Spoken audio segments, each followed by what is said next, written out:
There is no better way to support the 685 than to buy locally sourced goods. Here at Tasi Market, owned and operated by Samoans for the Pacific.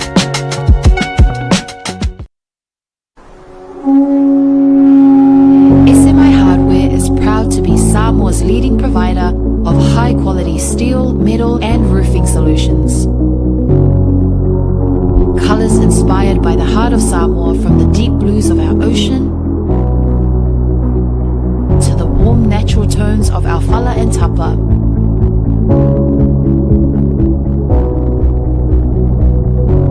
To the vibrant greens of our island plants. With over 12 colours to choose from, you can find the perfect look to complement your home, business or community project.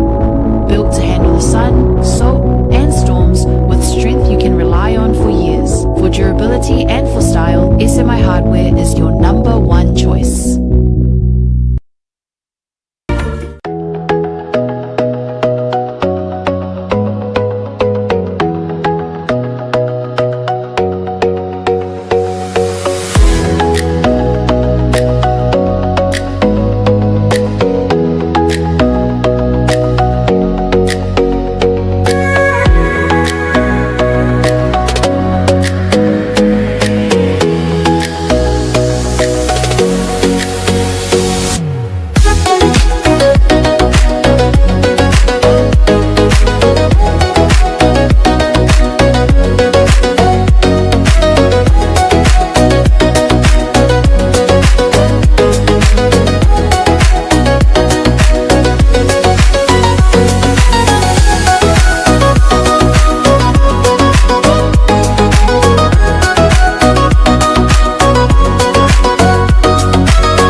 Talofa lava and welcome to Anava Moana Hotel.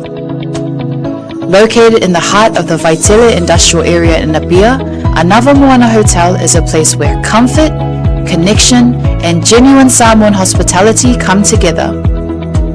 Whether you are visiting for work, spending time with family or traveling independently, we are here to make you feel welcome and at home. Our hotel offers a wide selection of spacious and flexible rooms, thoughtfully designed to welcome both family stays and independent travelers.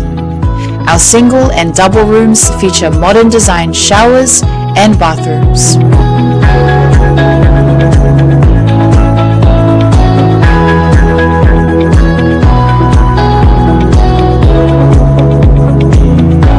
Our family rooms are generously sized and thoughtfully set up to accommodate families of all needs, offering a relaxed and welcoming space where parents and children can rest, connect, and enjoy quality time together after a full day.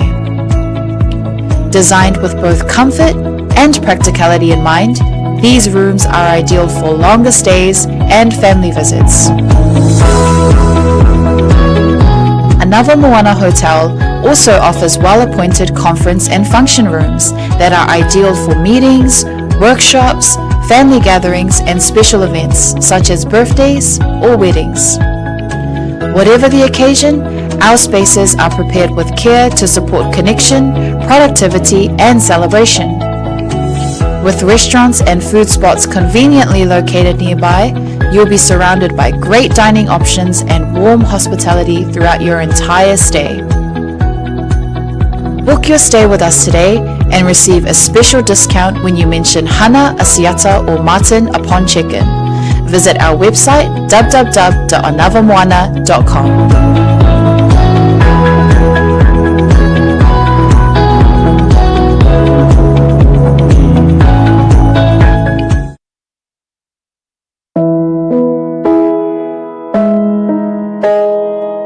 O le Os Pacific Funerals na whaawai le tasi le afe iwa se lau i wha i Sydney.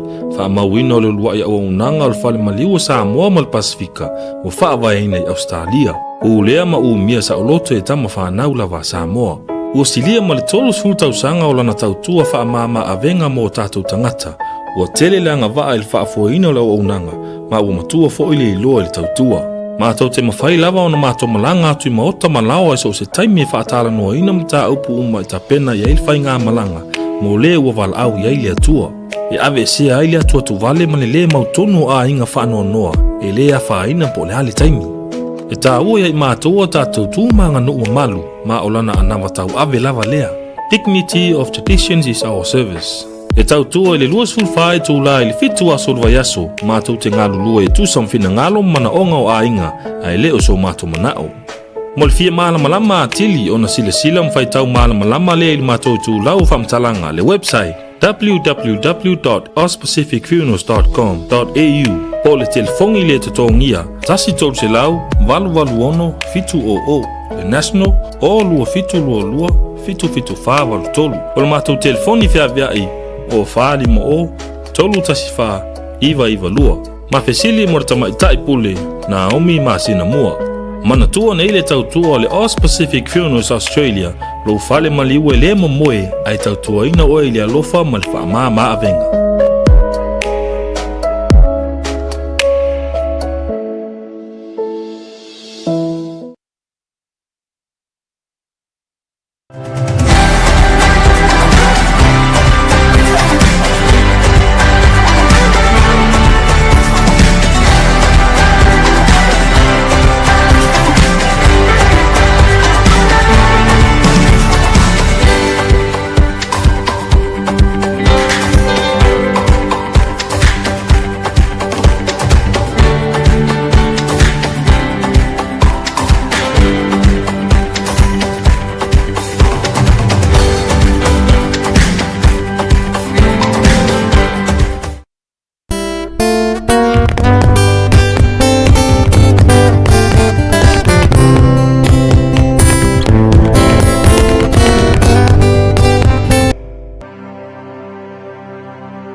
O je fia fa jalo fa mo folo fa tu le nei vanga o le fiafi. E da wa 5 minute wa te ai le tu la e fa le tau tu fa wa le Blue Wave TV ma le porkalame o le tau te yae. I faiva tau te yae ma le manuia tau te yae ia i le oli le tua tau te yae ma le saunga le mu. Ia me se fo io le manu malo i le alofa ma le anga le leio tatou ma te sili le langi. Ia o put ngā te whale u sau le vaa na tiu tau mai le vaa ngā tau o loo mabaulang o le vaa na whaua folau. Ia ua tau whaipu e fo i le o wheloa le matila i le alofa o le tua. Wa u talanga pasina. Ia lunga fo i o le porkalame wa sasao le pa ia maa walunga. Ia tupu matabali. Ia me se fo i o Samoa i o na lava loa i o na ainga te tele. Ia me le whaasaunga i le rei vaenga fo i o le afiafi.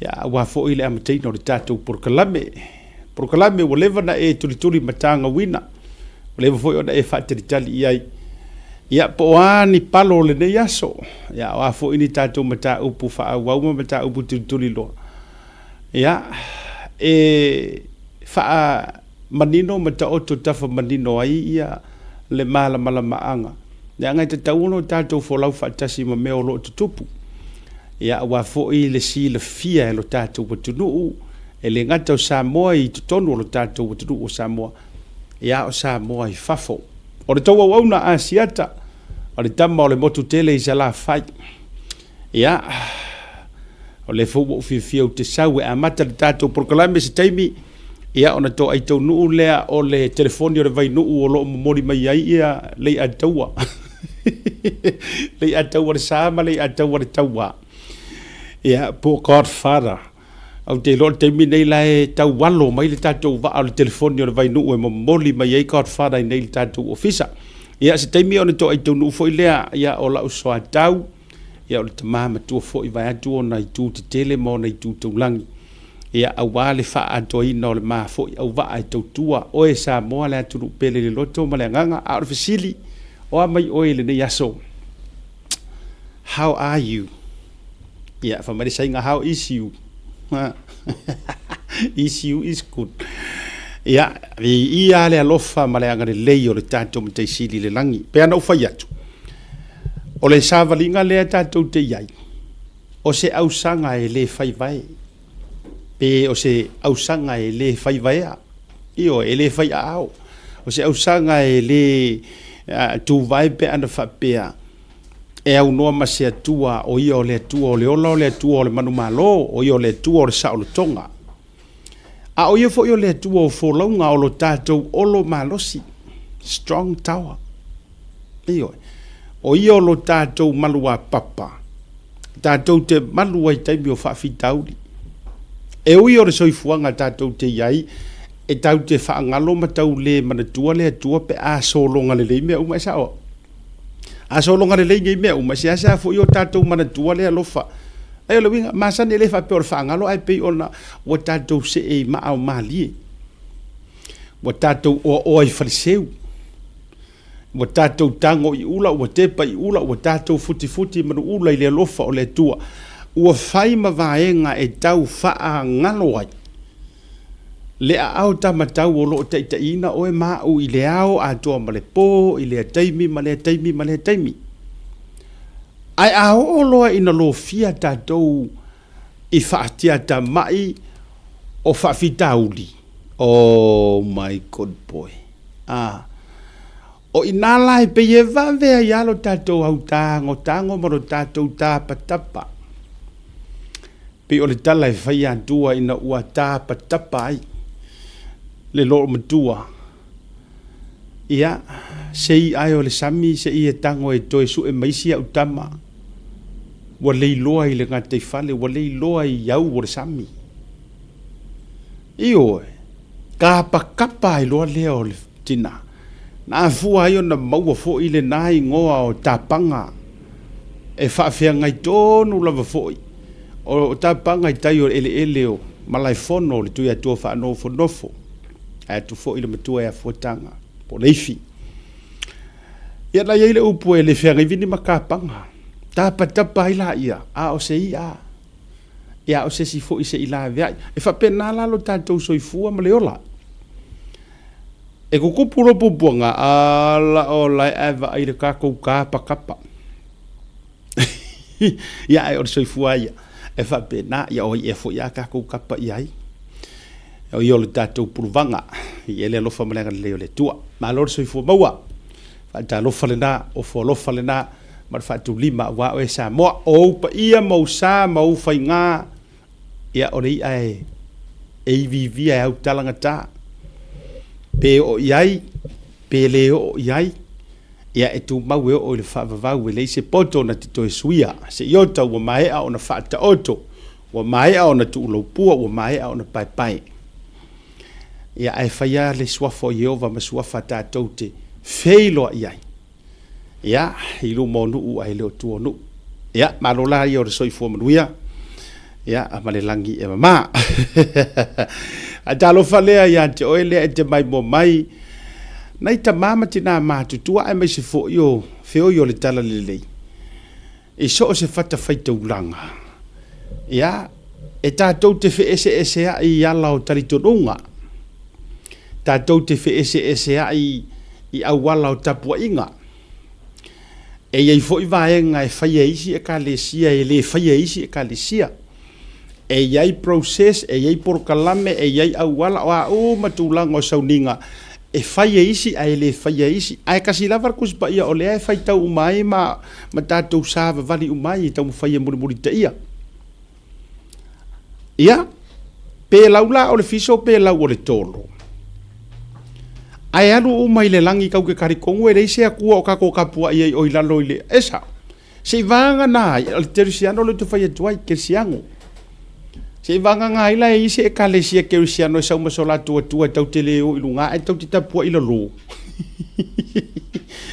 Ia ona o whaia tu le ua ese le o mea tātou te whaasanga sanga i ai. Ai, the way we worship. Ese. A o le location o le whaasanga i o kako mata. Tulo, langa o awhionga le tua whamai. E whaasanga e o maka i maunga. E o mai e o manuia e le whapea mai. E whaasanga i fo o maka i vangu. Lono winga e ta otoa a o se ala o le whaatua tua ngai tasi. O le akua le ke kapua i ma le akua le kapua i e runga. Eza. Vanga ngai kwa mai o le akua e o so mai i le east, pe o so mai le west, pe o so mai fo i le lo. Ia po se povi, po se o isi mangu ai e whapena isi taritonunga, e le kerisiana. So le winga o la te tala, o le whaatalofa ma le whaafetai. A wā pe e anga ese lava.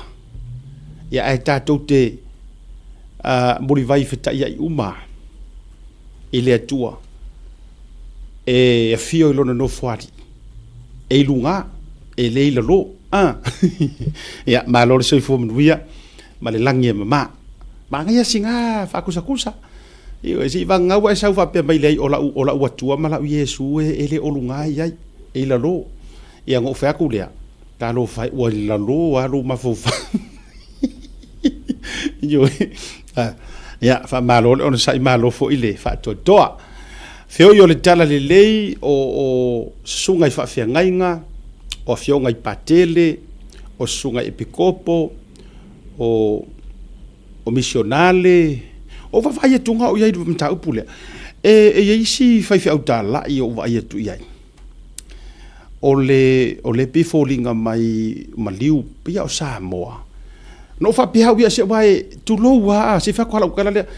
O le tasi la lea o vaenga whainga ka o le mea lea o le teknolosi lea usau le AI.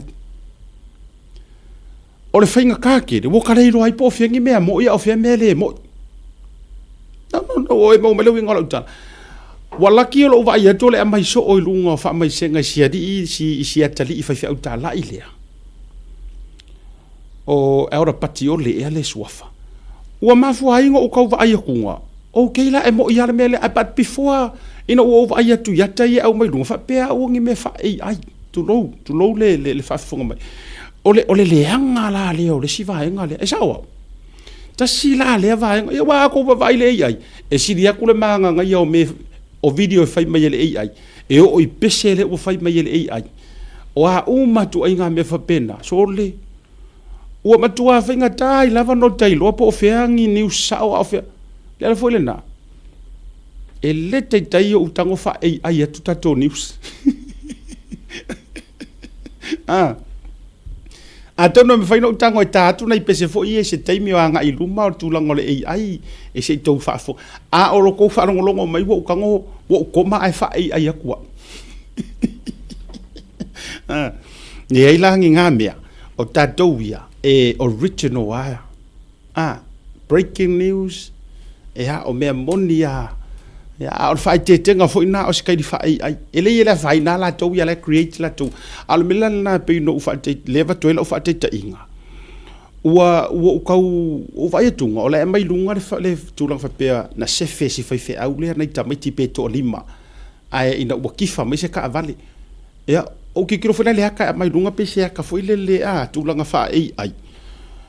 ia ua ke le alango fa pe we se pose me mo ia kulo ia nai ainga o lo mafatia pose me mo ia me le pose me o le e me foi nga kau create mai foi le pi e iso na le songa le kuaku ia wa ru la wa vai tua oi ele ele o le e mo ilava ia ona a fai o le tulanga ia fa me se le nga le tua i nei fo ia o wa vai tua le telo le taimi wa tele fo nei uso ata la i po fa na uta la i wa fa ina mai fo le fasia pe even de mali liu ono le nga luenga tala ia mu fo o ko e ngola tala ia le nga e o lai tala no ia fio nga le tua ai se ioe e ma lo no la mo le soifu ono la nga luenga ia ko e mo we ia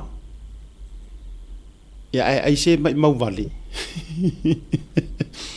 a malo na mar fa talo fa mo tatu uma lava ia ile dei vanga o le fiafi ia fa saule nai matua matatou lungo le proclame like love and share subscribe pilungo le tatu YouTube channel wale vana e mai mo mai wale vana e tulanga foi le wale vana e fia ngai au nganga ai wa te tauna faiso sao o vai ku ngai fa tai ya Gerald Trisha lo fale alo ta live iva lo ke vai ku ai lo subscribe vai ka live iva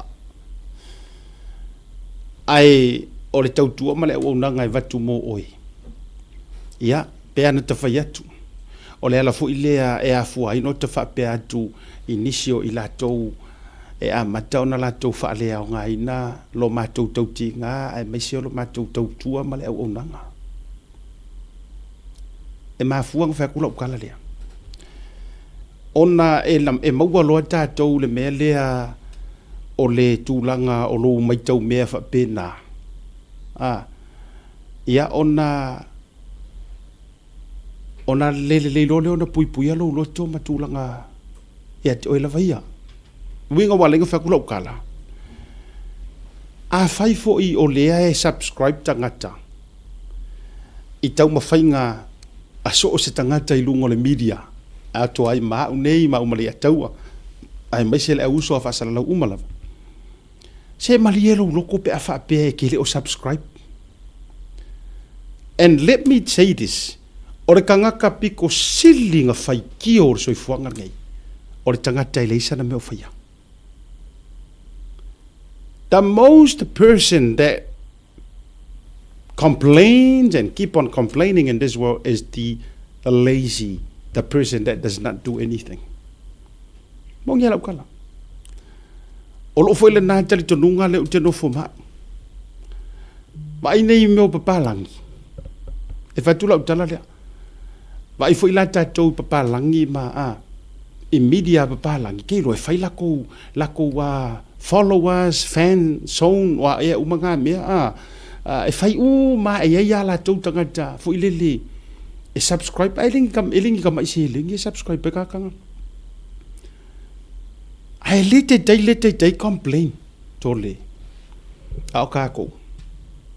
Ya lele vangi ngo ka fa pa malu aku le loko sko inga fu lele na ta fa ya tuai. O le tangata pen o fa tu suki mai ar ka sore kwa ka ukia. Ya elena le pa wai na o telo fo le to atele ya. To atele yo tangata. Ioi. Au ya ile vai ngalea. Se fai aku sa ufa amalo si au lea mo tatou supporters. Makuala ufa amalo si au lea mo outou uma. O tou ia i committee. O tou fo ia le kongo ainga fast, kako ainga fast. En o ke kalangoa kwa uia mo wa ia mor kako por kalamel de el tau te ia. Ele a fia fua na isi por kalamel. Ai se fai atu la utala lea. O te langona le lei ma o wiloa le to tele o nisi o outou. Lea e tau te fesiringia ma tau foilele pe akau fai aku ngisi se ape ko malili ave singa ko kongi fa sala. Now let me make ele o specific ale o fa ku generally.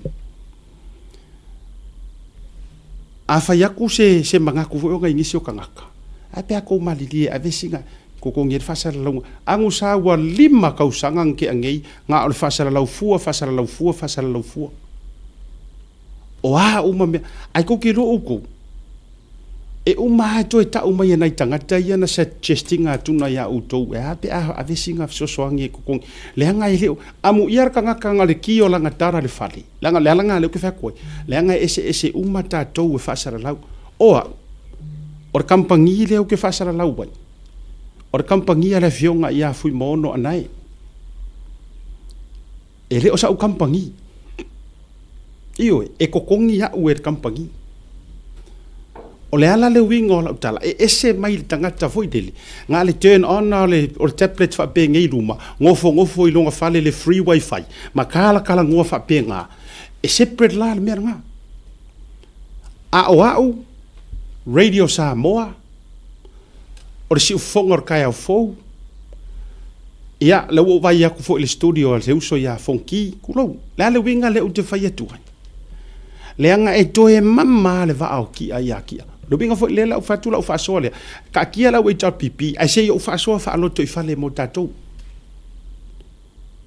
iwe ai e fa yaku ro ngai kanga ka fo ie ape aku malili ave singa se la ka la fa ka we se lancha si asiata malanga u finga ruenga ai ko ke va ai la ie sole la ngonga yo leo ai ma se fo ya isi o ko komiki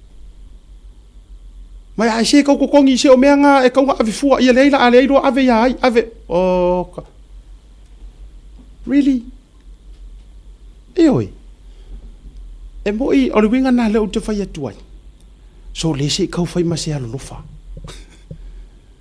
kau fai ma se alo lofa pe alo fa tu ele o fa ai ai tatou vaenga ma tatou fa supporters o le lei ma ia te au tūlanga whapena. A le wo wakua whaalau ai kele.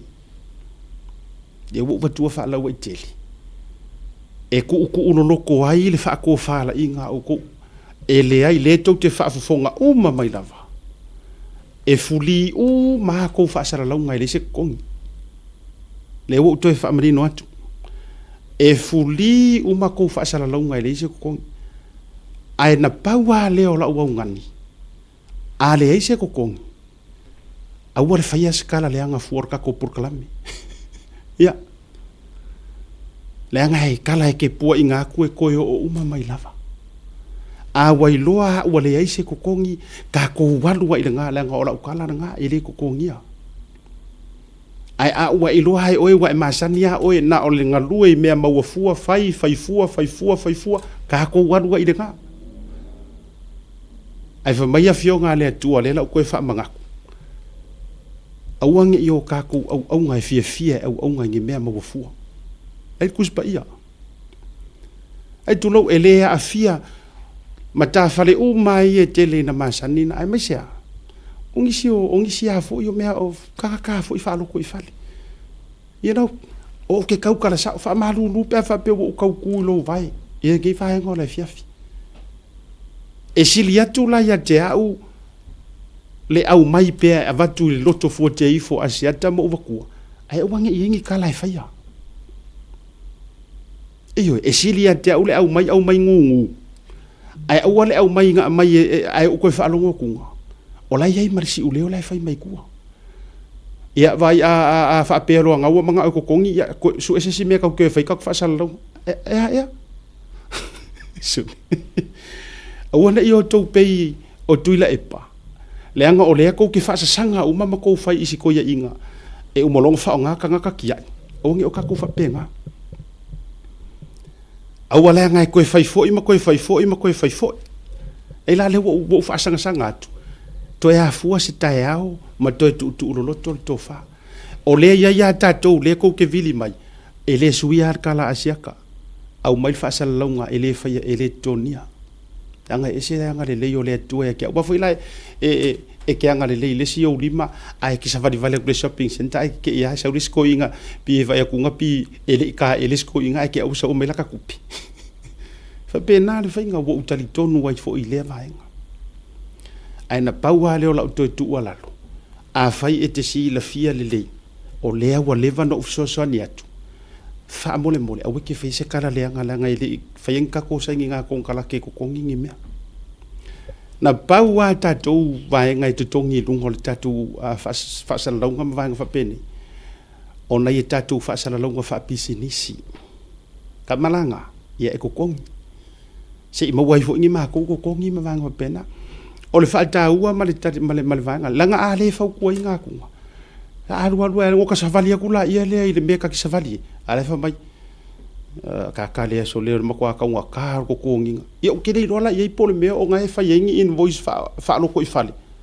ai le ngi me o ma ya kia ia ta ua na vaenga ta tu ti matai le upenga ma ta tu wa fa malo rusi e le se meu ai fa benga ia mau ai ta tu le lo con kasi ka ki ngan lu fa ta si ia me se fo o sa valinga o le ua ia o le lua la fa malo si au tu langa a mo ta tu ia na ono o tu tau le mau ai le tu langa o nga ngana ma me fa pena fa o nga ya e pule aska funge ile la o le sa o so bidia fo i wo tu sa o lo to le tangata ai wa ne ya ve se ai o ma o le sa mo io o fu ne o tato lanu fa tasi mai fa penga la la nga ya la nga o le tato lanu penga o fa mana tu fo i ma tato e fa fo tu e ma fa ya nga e sa i ma fa nga ku wala lo ya ai fa ya ma le poto e ma fa fo ngo kaika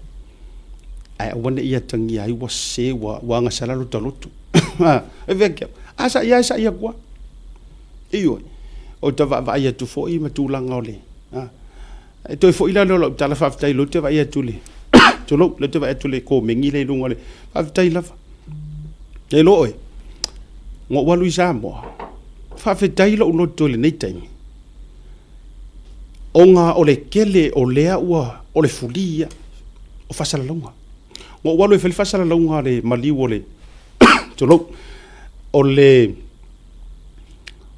mali se ko finga sa mo fa tau sanga talo o la kulo wanu TV1 o la kumala fa sala longa ngo kan kusi ko ke sira fia ki alu afe ko ki alu afe fa sala longa ai nga wala ki nga pa umai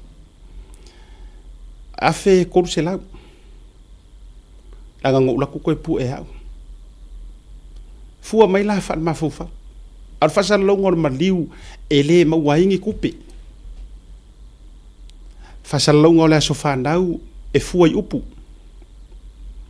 ai ko ke sir fiele se senga a fa sal lau TV1 ma TV3 sa mo nga sa mo ai makamaka nga sa mo o fa nga renga fo i tu lo lita o le radio sa mo ele leilanga ele leile ku ngai maka upu ia ulu yo ko loko o ko ia ko ke complain e o se lau kala ka fa mai mau ko ke kau fio ki o sa o fenga luenga le radio Samoa again e ko kongi upu maybe e kala le upu maybe e kala li masu senge maybe li masu senge but e ko kongi upu o le fa inga la upu o fa sisilanga whatsoever o le fa inga fo inga ku pe ke kongia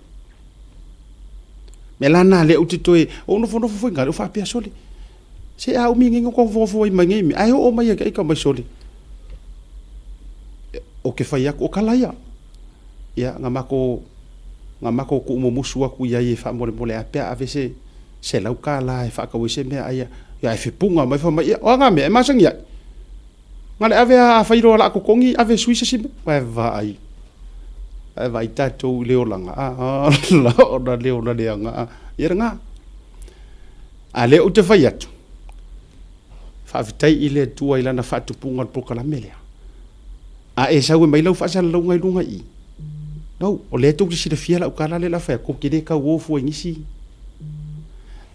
e au fanga u ma sa mo lunga po kala mele ngi wakele ko kupe mafkanga wakele me uma o so sonyak ana ona o wafe mai se to fa manatu ya oi ave eselo ma fau ai u ai avi folo ma fau le Ioi, e whai ai ia vaenga whapena. Nei tātou mawhtanga ia masanine tātou whailoai. Amerika, kulou o ke le whaapiko mangu ia kasi. Ai o ke ka ua Amerika lenga o ua kele inga o walu i Amerika o wala aulia mai. I tūlanga o nei organisations e ifo i ia mawhtanga o le ute totonu ul fautuaina. Wa uma nga whaia ka kukala whaafkai kele a Amerika. E afuanga no ufai atua ye fuli uma tatu fasala longa a inga fasma mata fale o le sao fo le nau tatu proclaim o le tau teia. Australia fa pena fo ile langona. Iyo. Ya mbese fo si matu mata fale tele nei au kilani. Ia mana inisi fo iyo mata fale fa tai nisi o ilato. E muri ambel fasala longa au vai ku ngau. Lau meli mahia le pule ya anai o fa tai asiata lua. Wa mai ka ko lanchu mai si mafkanga le fem fe o kile ka ua ku ya fa tele la e wone ngalo le to ye fa bil tala fa tai singi fa kai Brisbane fa kai Melbourne fa kai kele fo na tu te sila fia o to o man fai tatu tala ma tatu ya a fai ke sila fia fa o elesi ka ngaka ia mo to e se lo fai kala ma e se lo pena no fet fa malulu tua si o to fine ana fa o le tatou mafutanga i takoma fa malulu tu lava mafukanga ko ngwale le yer ka kale o fa kulenga makwa meli ku o fa le anga iyo ai le yer o si meli mai sitina ai la tatou le mele le lo ele skanga e alo le skanga fa le anga ale lo le meli mela ko komiki e fia fa se fa sala longa vai ka ko de anga o le ko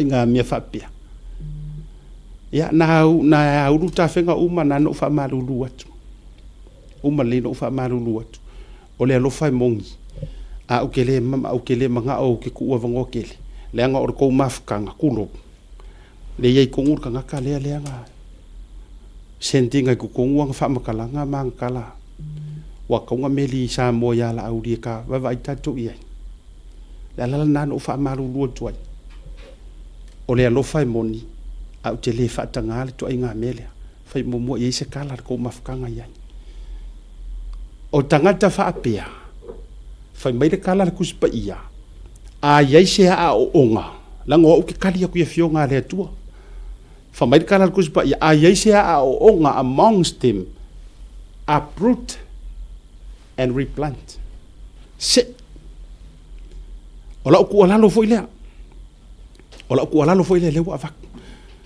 ka ko mafkanga a fai ko ke loa e yair kanga ka o onga ele alo famongi mo le ka ule le ole ai ngor fa ko ko le to sa mo utas ai ka manga o ka fai me ka vale ai ma me fa penga e ka fa le anga ilis kanga ka ele le lo ngaloko au ko ke fe fai le fai unga sa se yesi anga fa mer kus pa e sili le fangor ka ko kasi ngai lo fangor mafkanga ako iyo o wala ku fo i kele mafkanga wo wala ku is kanga ka kuri mailea mafkanga ingo sia mailea mafkanga ingo sia ku ile mafkanga wo feka vale ha isolo kanga kaia se yesi awa ka ko ke musu e faile fai unga leanga o le fast o le amatanga fo o swinga fo are ka se iala o onga ia e alua ke vale maka fale e alua ke vai kangaka e alua o ese ia kangaka nga ngofo le mai kirkiro o ko ya o e malau lau ngofo ye empty mai e oi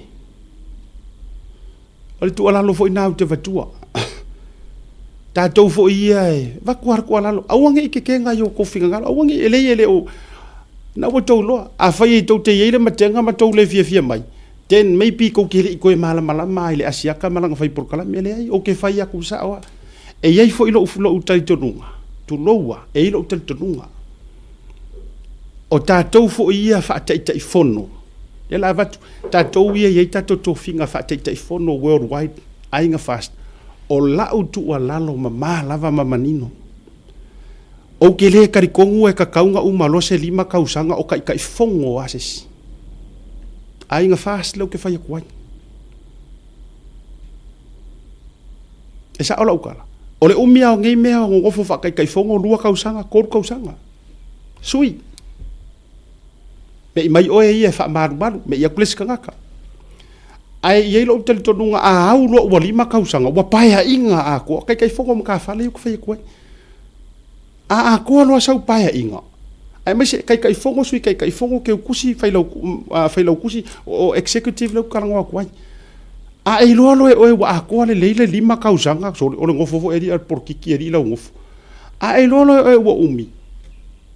Sui pasi le polo les kanka me o e ke me le se.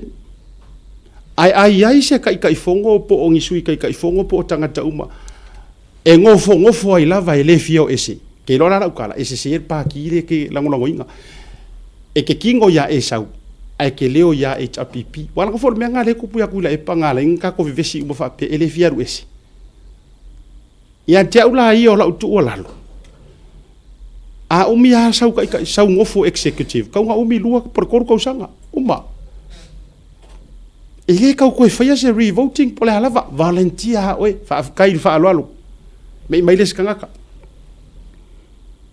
ya la ku la lo le ku lo fo I mai nga uma lai fa fo mai.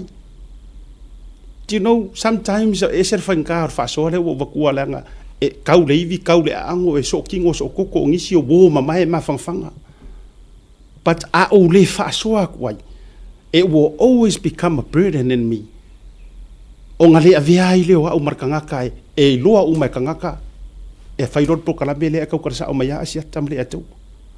Ya la o vakura ku ala lo le mo ka ko e oi a wai loar ka ka ia se wala e le kausu e oi kausu la falo ye ili kau ele mafai fo yo nga va ve fango le samilo loko lo kau kinga e manga kua pule ai le manga kua fala yo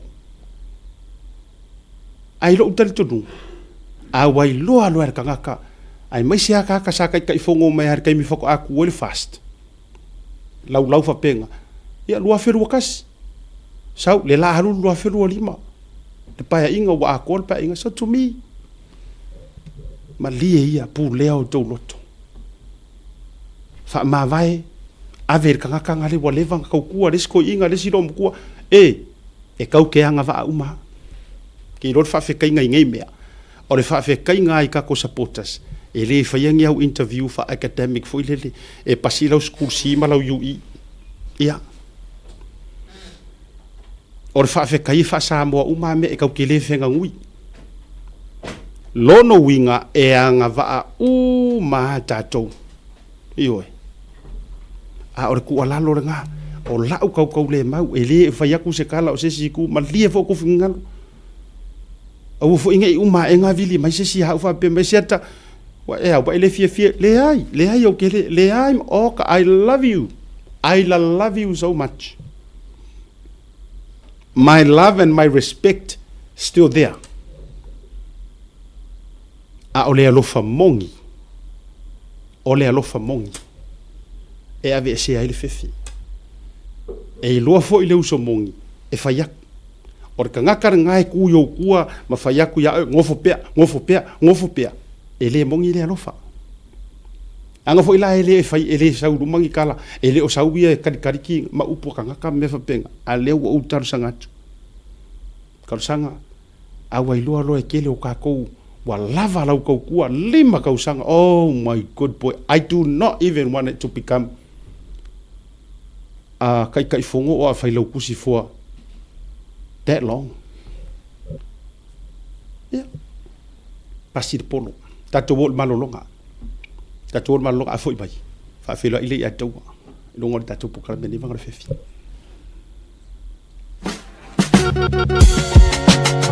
There is no better way to support the 685 than to buy locally sourced goods. Here at Tassy Market, owned and operated by Samoans for the Pacific.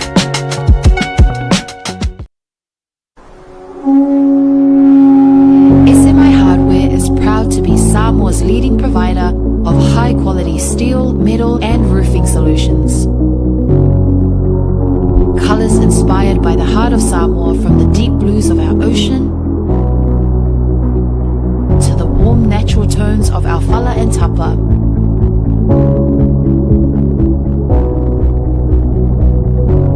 To the vibrant greens of our island plants. With over 12 colors to choose from, you can find the perfect look to complement your home, business, or community project. Built to handle the sun, salt, and storms with strength you can rely on for years. For durability and for style, SMI Hardware is your number one choice.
Ya, toi fa faju de vanga ole fiafi I le taliu mai o programa malo no masani. Ya, no ta ua ile tunu o le modi mai oe e le va o le telefoni o le vainu. Oi sorry, le anga ba manga ia sorry. E ha le va ar ka penga ngor ke wi. O yo ka ku singa. Ma ia ba le anga la walua. Ha le ado le foi. E ha le ado le foi. Ka unga oi. Mo foi me ka ola foi ngoi. E le fika ui ka ngala apa pe. E wa ka uma folo foi le ka ngala apa. Ai la ka mo foi nga e ka ilua I apa foi le ka ka si. Ka mo wa na de ya ko ba. Ma lo va vitai. O do ke o va ya fa ku nga mo moni mai le va a re ke o pisamia. Ia la foi makai foi ba ai non pouco foi le PC. Oh. PC VIP.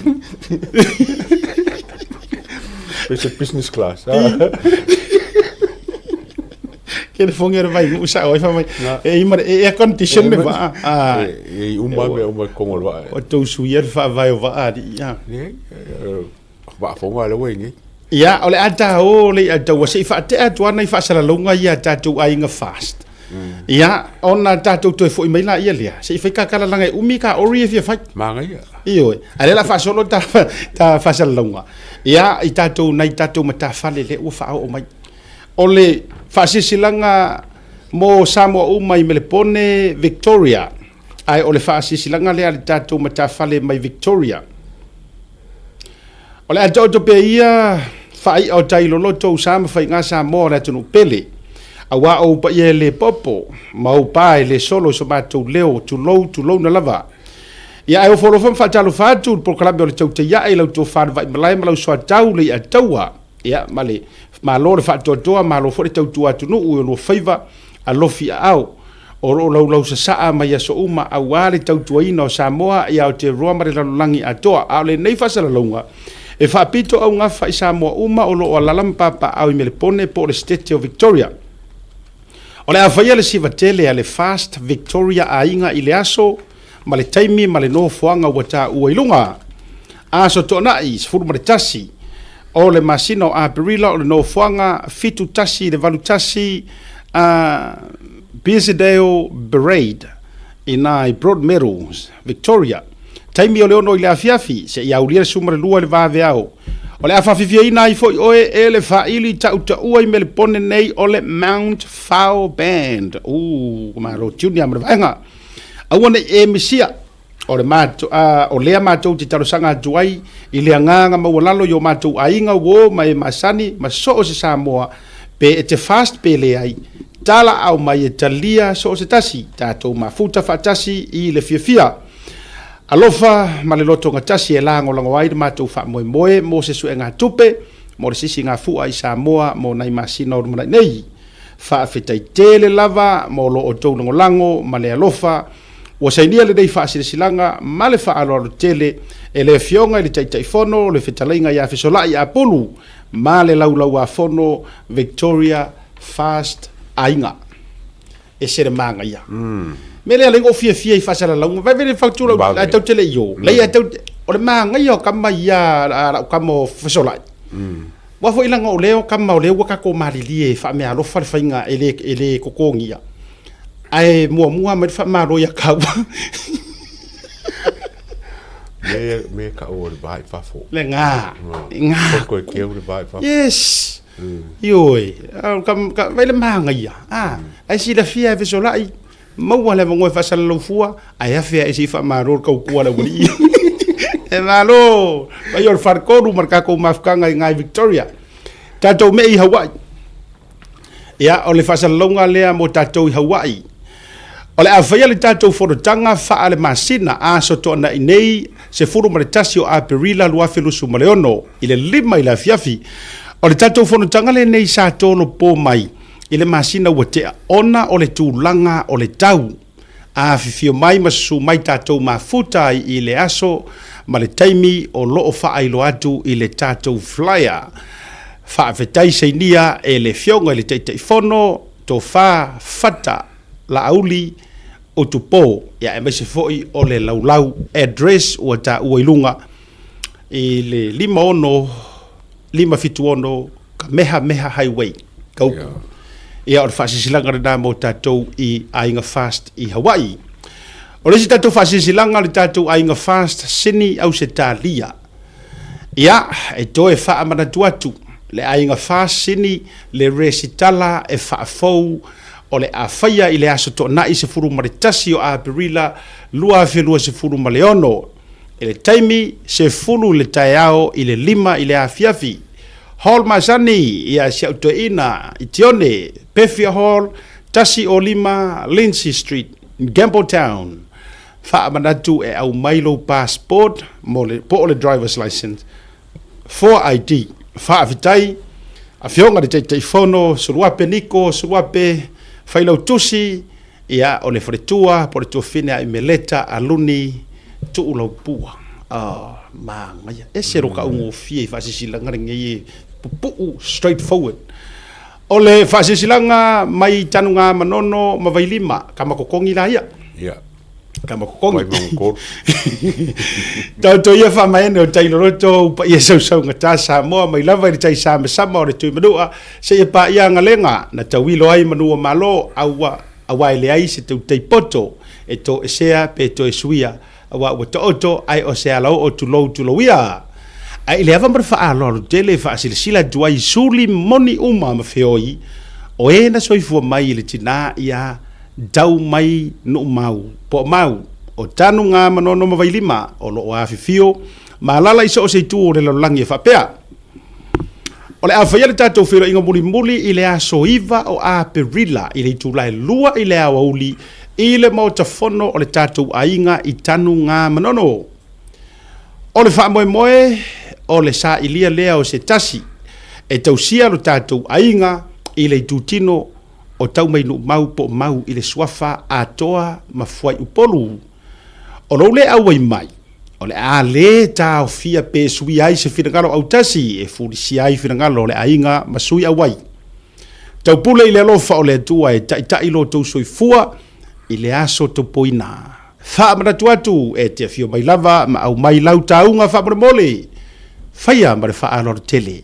Seinia, e mawha vatau o i ole tai fono le mafutanga. Fuatino aloi lilo maiava. Suli o Palayali i Farani. Kuveve tua sa seve. Pea o sunga le lilo ia lea. Suli o Mere Kuveve. Palayali i tai a kuoi. Suli o lotoa a kuoi. Simi Jigam, suli o Simi Jigam. Koroseta Manase, mai suli o Tolou Manase. Malenga ngai tumu i le whaaroaro. Ia, ka le isis, ia, sia mātou mawtanga i Bay Area, ainga fast. Whaasira silatu le tātou fundraising le nei whaamore mole. O tupe mai maua, ia, o le celebrating o le tātou tausanga anniversary talu na whanau mailmata whale le nei o Bay Area. Ia, whaile tātou family night. Any talent, Siva Samoa, you are welcome. Mai mau peang kare mamau Mai mau peang kare mamau kai physical talent ole aso fai aso sfuru sorry sumalua le ai sorry correction sumalvalu a perila aso to ana i le tatu hall ma sani le sa fail ka ku papa kiu ma Mr Falai hall wa ngoa i wa lawi loa i le suga fu fa ngai ya Falos church. Ia ile address na tu lunga mai le se furu ma le lua ile awa uli se ia pa ia le fitu ile aviavi Bay Area San Francisco fifio mai lango fa boy so tatu mata fale le fionga te fono ya au pepe tele pale ia e baisi o le suite te fono mangalongo e fa pe fo ile teu uloa ia ai baisi fo ia to loa te maseu ia baisi fo o le failo tusi ia ma le lato lo malu fa mo bole fifio ane lango fa boy ya lesi fa sa tatu kal next one who do we have next? Missouri. Can we have the Missouri up fa mo bole? There you go. Ole fa sa longa mo fa silanga le tatu mata isau tu to tasi ainga fast Missouri yeah. Man do fo le ainga fast le kumu lo makua pola kai vao matina au fatu tua ese ngai lo makua e kau ko u sava vali au te fatu a o ngor pasi pe wata te pasi male au te ilu suta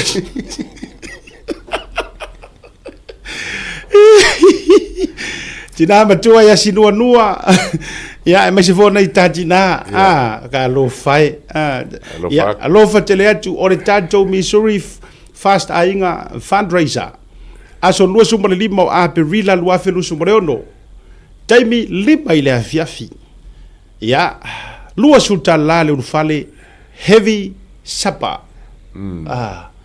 o ngowinga ele ngata e mamafa lausi ireipu ai ko kumu ko ngoripu yo ko fa popo maso lua ia le na o no fanga o le VFW Independence Sefulu sorry US 24 Independence ia ki ronga ku kisirfia u kole le ta ungo to addressa ia fa te tele fa so tai le failo tusi ko leta sao ile numero tu na tulunga po le fionga le te fono po lata i vao fa moe tau loa ile numero wo tu na tulunga sifi o le sifi ia o tatu fasisilanga na right Carl, do we have any more? Yeah, I think that's it for us. Yeah, vai la tatu ma na ia tele ia na ia tatu birthday. Let's go to our birthday greetings. Fa te atu matatu wasufana yo asufana. Yeah, ana nafi na ado ia ile fitu se fulu tu sanga. 70th birthday. Ole tamama tua ia falefata fono au sautia. Ia fa bruia le tua ile atuanga o lo fitu se fulu tu sanga. Ia ile fa tanga ia falefata fono au sautia le wengi usila. Ole tamale ole sunga ya atapana sautia le tele na mai kaka mafai angai fa yoka ya ua amatan taule sausi oka nei taimi wa kaure sausi wa makan kaure sausi afo o tele loa po o se ase mafuanga ya ai fa taipe afi wa pisi ona ole au mai o matua nei ya fa talo fatwai ile tamama tua ya falfata happy 70th birthday.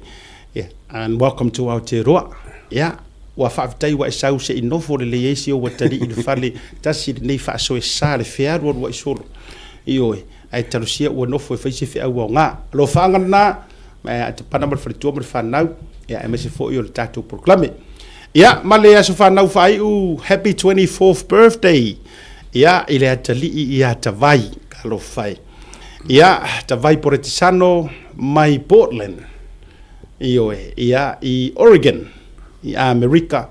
Ia, alo whaanga, mawhaamanianga mai na iau matua. Mesi tamati. Ia, mesi fo i o siau tina. Ia, whapea fo i na iau uso matu whawhine. Ia, siri fo i o na vatu alo whaanga i lunga o le tātou Porklame. A seta malei ataua manu ia tele la atoanga lulusu ma fatu sanga ia toele talii ia fa ia le tua ia la uma ia moke aka ko fasisiranga uma sale fa pio que enga e finga koi mo ngi ia fa pe uma fangi me ajo angi lo la gala o lo te vai atu ni o ke vai ku ya so ye le fa ka o fa mo o fa se silanga ngi e o vai so ngi o iso vai so o iso le ko ki uma masinga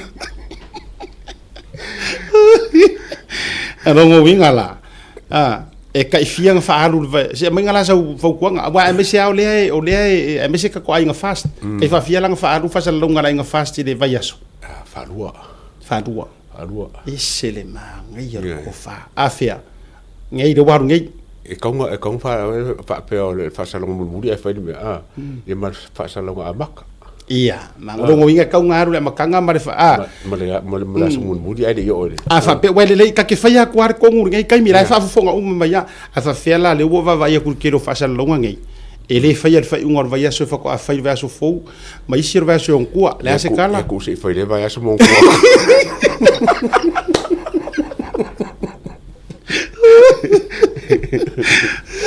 que eu falei le fai la calma mana que eu falei fai la ngi se yo aku kai minga yang sa fai la ya soli e ai le lu e tapipi le ko fa sala la em fin ka fa sala la ya so le ko kau dia nga fong wa la se fulu lu fa fong wa ka o vai ku nga so le o la ko ma ke ia e isi so le fong wa le o le o kwa ka e ka le ka no e malo la va ku ma wa fong wa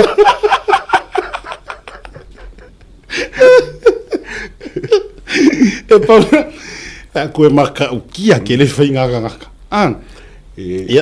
e kamalo al mako ngui kuai ya e lima nga pofi ya ai fasi va so mako pofi a ko e lima e fasi mai ma pofi isi e fasi pofi a ko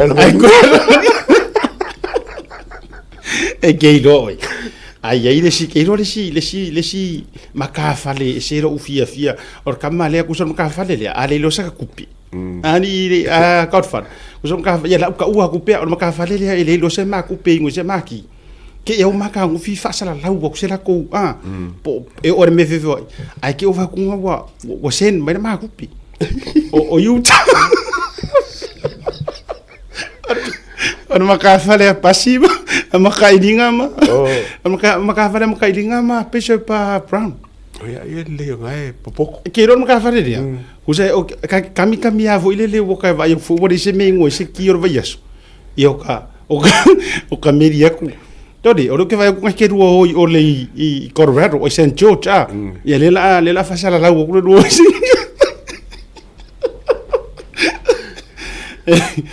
Ya ya fo inai tato mata fale wo ma sangi ya fo ika ko ya o ka ko maka fale ia ele ngale au mai ya ai ka soli e ka ke le yo ai se ka asin maka fale ka reskeke saudi e se maka fale crash ai ole maka fale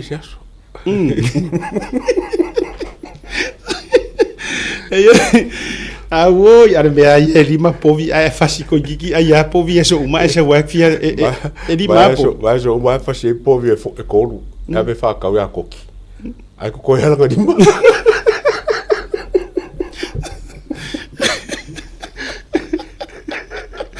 awo ya ka ke fai me ka ye kai ka go ye ka te fai me talier lava ia matulanga e pe ana o toi fai atu foi e le fa pe o se tala e vanei o tatou matafali e se matulanga fa pena ia e avanoa lava feso o tai mai ole ma te talo fa apupu mai peila o kako fasisiranga ia fa mole lava a mai lo tou fa atuanga ia ma ua malei atua matatango fie papai ai le atunu ioi ai fa apupu mai ma oto mai le moe awa manga ko o kako fasisiranga se o sila fia pa wale me o fia longo puia li o kako supporters alwa kura 5 upu ia awon 5 sela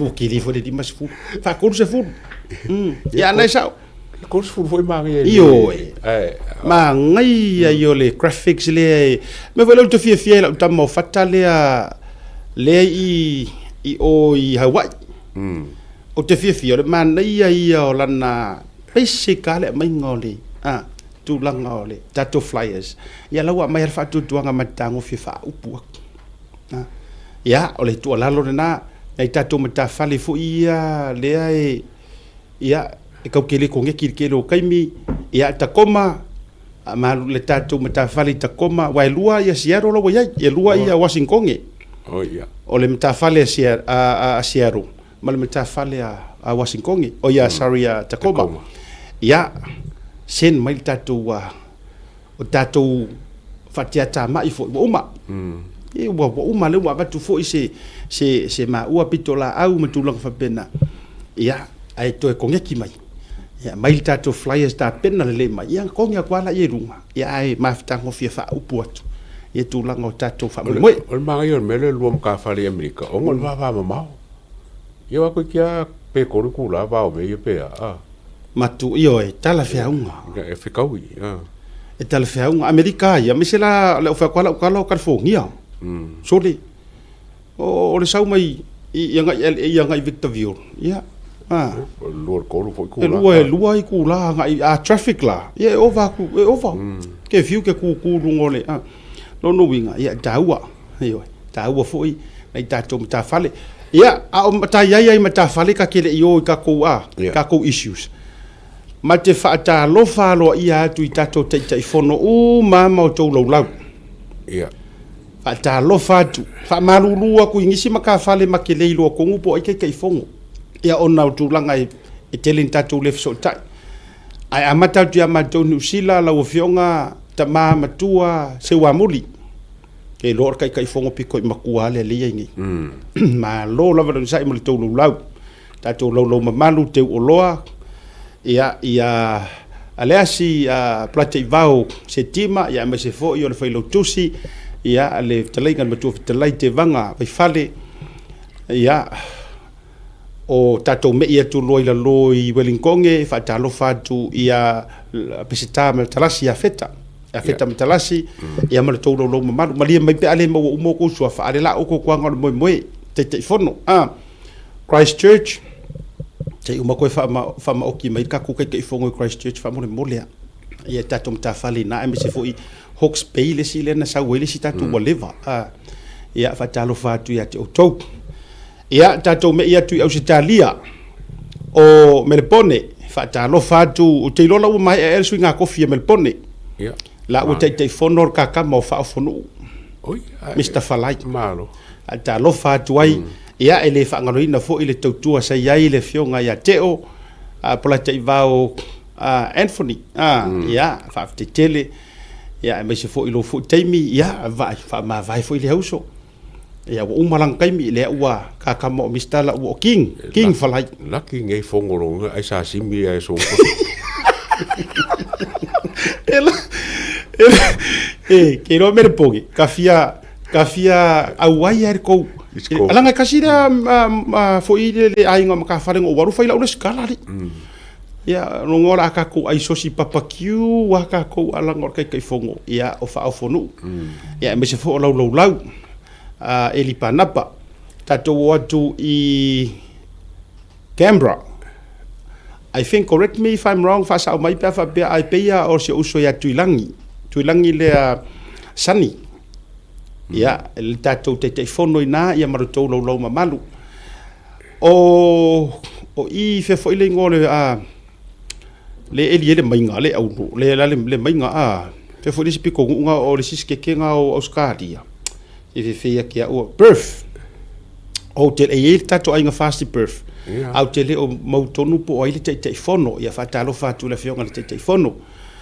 tato me mai isingi ia le fionga ia suruape marito lo mamalu fatalo fatu mo folo fatu tato me mai Brisbane ia le tamama tua ia tapuala au peipei nga malie ia fatalo fa mo folo fatu ia le tato te fono o le mau fo ile sila lo mamalu ia il tulanga fo o lo ia Brisbane ile lato fainga tofi ia o se taimi fo fa manusina ia le fo vaenga ia ai fatalo fatu mo o to te fono manisi tu ia Australia ile o matele o ka uma coisas ia ma o i America fatalo fatu le fionga te fono i Hawaii fata lauli ia o tupo fatalo fatu malau mamalu tato watu LA California fatalo fatu te fono le fionga ia so foina tato LA mata fale ia so foina mar tau lau se manu se angingi ia me se for fionga la una fusia ia misa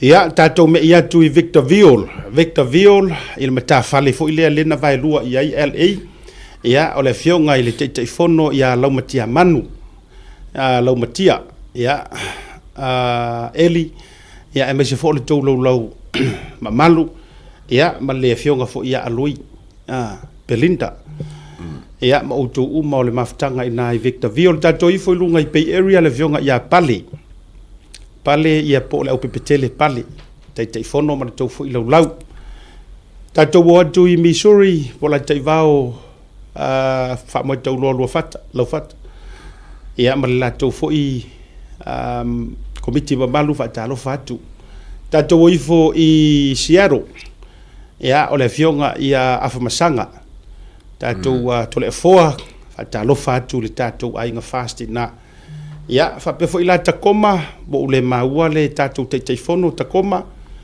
ia fatalo fatu fo i ile nei vai ngai no tatou programe tatou me ia tu i Utah lau ia le fionga ia mtailinga pasi ia me se fo i o Bishop Brown ia ma le lau mamalu malo le on sai malo fa toa tato watu i Las Vegas the Sin City ia malo le on sai sunga le fionga ia la ulu tato te fono le fionga ia la ulu ma to lau mamalu malo so i fu mnuia tato watu i Isiskeki Alaska ia tato wo i Alaska le fionga ia to malatai ma tato lau mamalu ia tu isa mau foi fa pe ia le tato fofonga ainga ia le tofa ia olo Roman ia ki ronga paunga ngai ko kele so America Samoa te fono ia le moenga ia pau roi au sange ma le tato mafutanga ia America Samoa fa malo atu on sai ia me se foila ia o Samoa ile tatou aunga aute ia le fionga le te fono ia o ia fo i le sunga le liparmia ia me se fo tatou lau mamalu ia pali tong sala ia manisi lava ia me se fo i le sunga le fionga le minska so fo maroloina ia wa o i le feilu tusi va au mo mai o kilang ia po ma venga amakan na ngor kama makua o kilang io ia manisi au tatou ainga fast se i alu se taimi toi fa atoa mai ia ona ia nisio te fono ia na vatu foi lo ma fa malo o tatou uma ia fiana fa o kako fo I think ole so far le numero sa o mo le vai son tene yo le luas fulu luas fulu lima ia ko kele malo lo lusu lima pe o lusu mare ono ia o sini fo ia luala to maftanga io sa fo iso le levato o singi ro foi la como mafkanga oi ia e mese fo yo melepone Victoria fa maru watu fesolai e le nga yo le ai man tu ala va matele i me ese fesolai mal lau tama tu ele malu mo to uma tatu maftanga se ko finge ya fonga papa ta ro fai ia malole on sa ia te to o sini au Italia e luo fo ina ia la to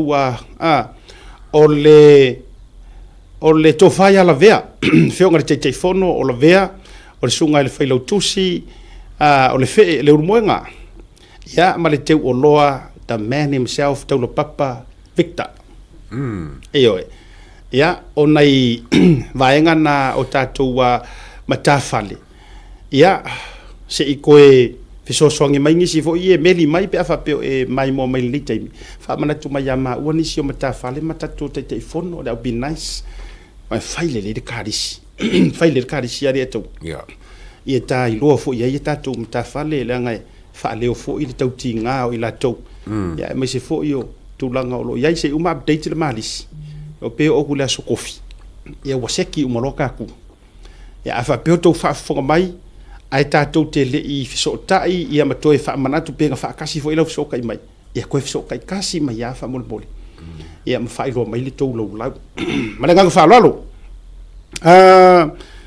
yes I think ole numero le sa lo le lusu ma le lima lu ono I think lu ono ato ia le nga ia ole tulanga nai tatou i tatou ainga fast wa te lea le tatou taimi vai le manga ia e loa foi i ka ko ke ngalu fakasi e vakur ku alalo vakur ma faukuanga e to e vatu foi le fa malo e le fa ngo fie o tou faiva e me se foi o tatou ngalu fatas longo winga la o singi me le pongi ia ma Brisbane le ua wa ta oto mai ia le vai a foi le tai lua ia ile tulanga o le vai luino matafale le so le so fina ngalo ia i vai ngale ele le pa fa e vai luong o fakpurier ngo mela mai o se me fa e onga fa ngofie onga ngalo fakas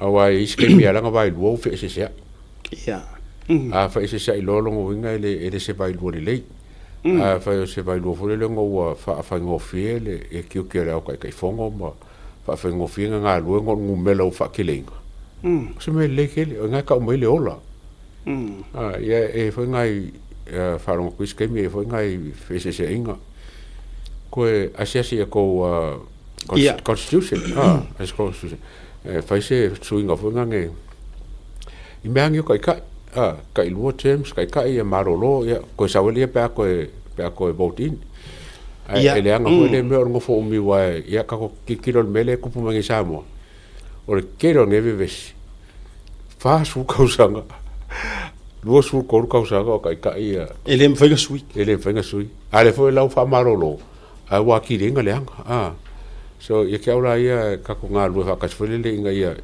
me le ka refresh ia ia pe ko fa fo winga o mai si vai nga fo e ko sa fo le ko fa wa o ka o menge yo le o sa ris kai fa wa le pe ku lunga si lunga le ia fo nga le la ba o se ngofo inga wo ke o le nga suinga kai a fa ye ngofo kai le si suinga ngale ngofo kai fo ele manga ia la sui inga yesu inga lo luma ia po si kia fo kulanga ole o fengal mafka mana ia tele lau sau no nga le a taua le se me taua pe ana o fa yatu a faina tatou o fanga fatasi i le tau alanga to lo lava i le tau alanga la fionga i le ripa le mia po le na te ia mai ma fa vaina le fast party a fai o le tatou manu lauti o ka ko le manga o le system lenga fiwa ya ve se kuila epa fa ka inga a faina tatou manana o faini suinga fo we ourselves should be the primary example of suinga fo we need to leave that and accept that ai e fainga ka kelenga ka ko fia ku siro ka ko lima ai le ma fainga ka ko wola inga so ia te ulo fo ia le winga le te o te lango fo finanga fa ali o le sunga ya li atawa e te tauna avea I tātou ma whaataitai. A whai o le ale vaenga ngai ko kongo o kou lava constitution. Po le whaavai po le alava le tūlanga o le. A whai o nai ta oto ai wa lava lua kausanga, kou kausanga po le alava. Ka kualu e nga. Ioi. Ia ona sa e watu foi la uia fau kuanga le la kualalo lea le ataua. E taua foi mo outou ia whaafonga mai ka kom ka whale. O auru Godfather, si whatu lau tala. E iai lo upopo lenga I le mea lea o le kumu ngā wāmare ko a kele. O a inga po o tangata I to tonu o mata whale. O le popo lenga. E tupu ai loa I lea le masenga le fete na inga. Onga o lea le iku. A whaapea nga o kofinga o le laulau nga o le ongo. Kai fongo, sui kai fongo. Whailau kusi, sui whailau kusi. Keu kupe, sui keu kupe. Wa o kofinga alo ia, executive. A whainga le ongo a kofinga kāua. E se mai ai meo komiki a, ma komiki a, ale kau ke kalangoa ele. Ai lua se lau, koru se lau, fa se lau, even 5 se lau leo whainga o kangaka members. Ko ke sira fia. E alua vesi. Ioe. E alua vesi. Ona e maafua mai. Wa ko a kele wa overcrowded kele. Wa overcrowded. Ia ai ua whainga tā tele. Ona control lea ngai ko ala ikiki a ko finga ia. E mana tua mai. O kako umai hanga vaa umai ko finga. E aku le vidi mereka ki nganga vai mai ia po so far ko ngai vidi mai po fai si vai ngai on sai ke sa le sa misi pele le basa ki ai kongo o le la vai na sa le sa misi pele e ki lo ale fai po kala me e vidi mai ia Godfather okay io o le ala le wingo o tala le utu fai atu e alua e ua ile uma enga u ko mumuisi po le fia is ai mai se la ua minga ngofo yar ko o ngorea I ko finga I le laulau a makaloanga a makanko ko u kai kaskasi ai atea che or kele a fo yo le ale me wa ma me uma ai anga lulu fakasi mai lo upo le kungu o lima fakasi ma mai se venga sa ole o tawal na mar fatau o ke ringa o lole mafukanga se fase la wa kaunga vai lu wa tau kaunga vai lu pa ko fase la o lole mafukanga kaunga vai lu fatu ina na vatu se manatu fa pena e po wai le to fa ma le fa u tanga I tonu o tafali io wa tu wa ko akili ia ai spiliki ma me uma ai au ngai tasi ale loto tasi fo ile nganga ia ai tatou lungo tatou proklame le ngana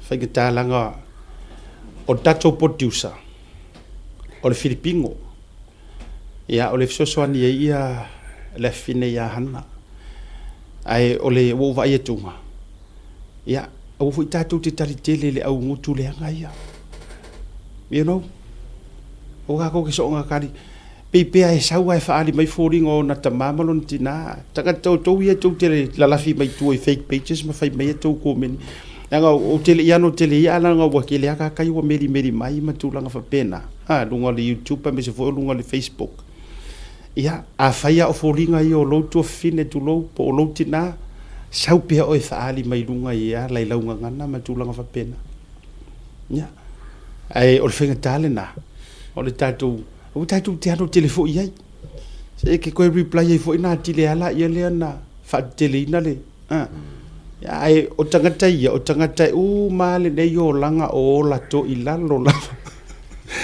e o la faia ina e le ropo o kakia ia la ko kai ko rua folo be fika io to te po le ia e o tala ia me uma nga so fu ma ai fa te fo ia te o tolo o tongi fa fo ele fa msinonga ia le talo sanga le HRPP o tongi fa fo le talo sanga fo ile ina ia ta fia le fa wa wina o tai fono i fai mo le poloketi miliona se ia mai ale la tangi le la o sa le tali ya pe a mai senga ngana fa fai ngofie ele se ko fi au ka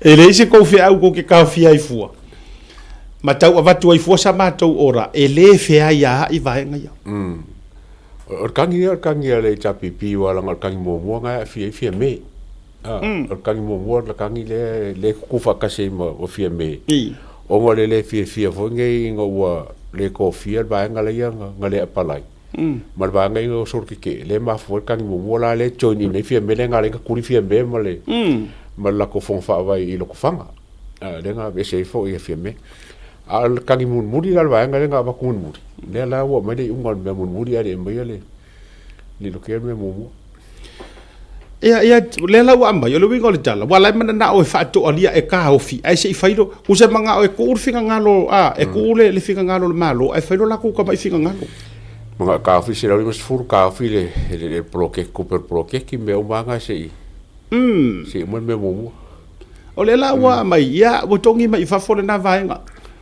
o la vala ni ta mai leina o la ta va ia tu le reporting mai edisio media sa mo fa pe mai ele ai se me ka fi ai fua fua nga fa ta auto ma me wo fa ye malo mai e kasi le vaenga li a tau ai te tau na matua i no fo ta ma no fo fa ai tete i ai le fa masinonga awange e velo ko ngau iso kanga ma me nunu ai le toa o le valea fe fa ta wangai o malo si anga o le tafa tolu kai pe ia fa manga ku ren ko fa manga ku me lo ye sidi fa masingonga nga o le fa masingwa fa wingar ku la fongo malawi unga ai e tau tele fai ni morianga e tau tele fa tonua fo il fai no ni morianga Menga leo. O meanga la wa ya la tau e lau te fai leo o ai uma tangata wa le vaenga lea e la tau te prosecutinga tangata matulanga ma cases fa pena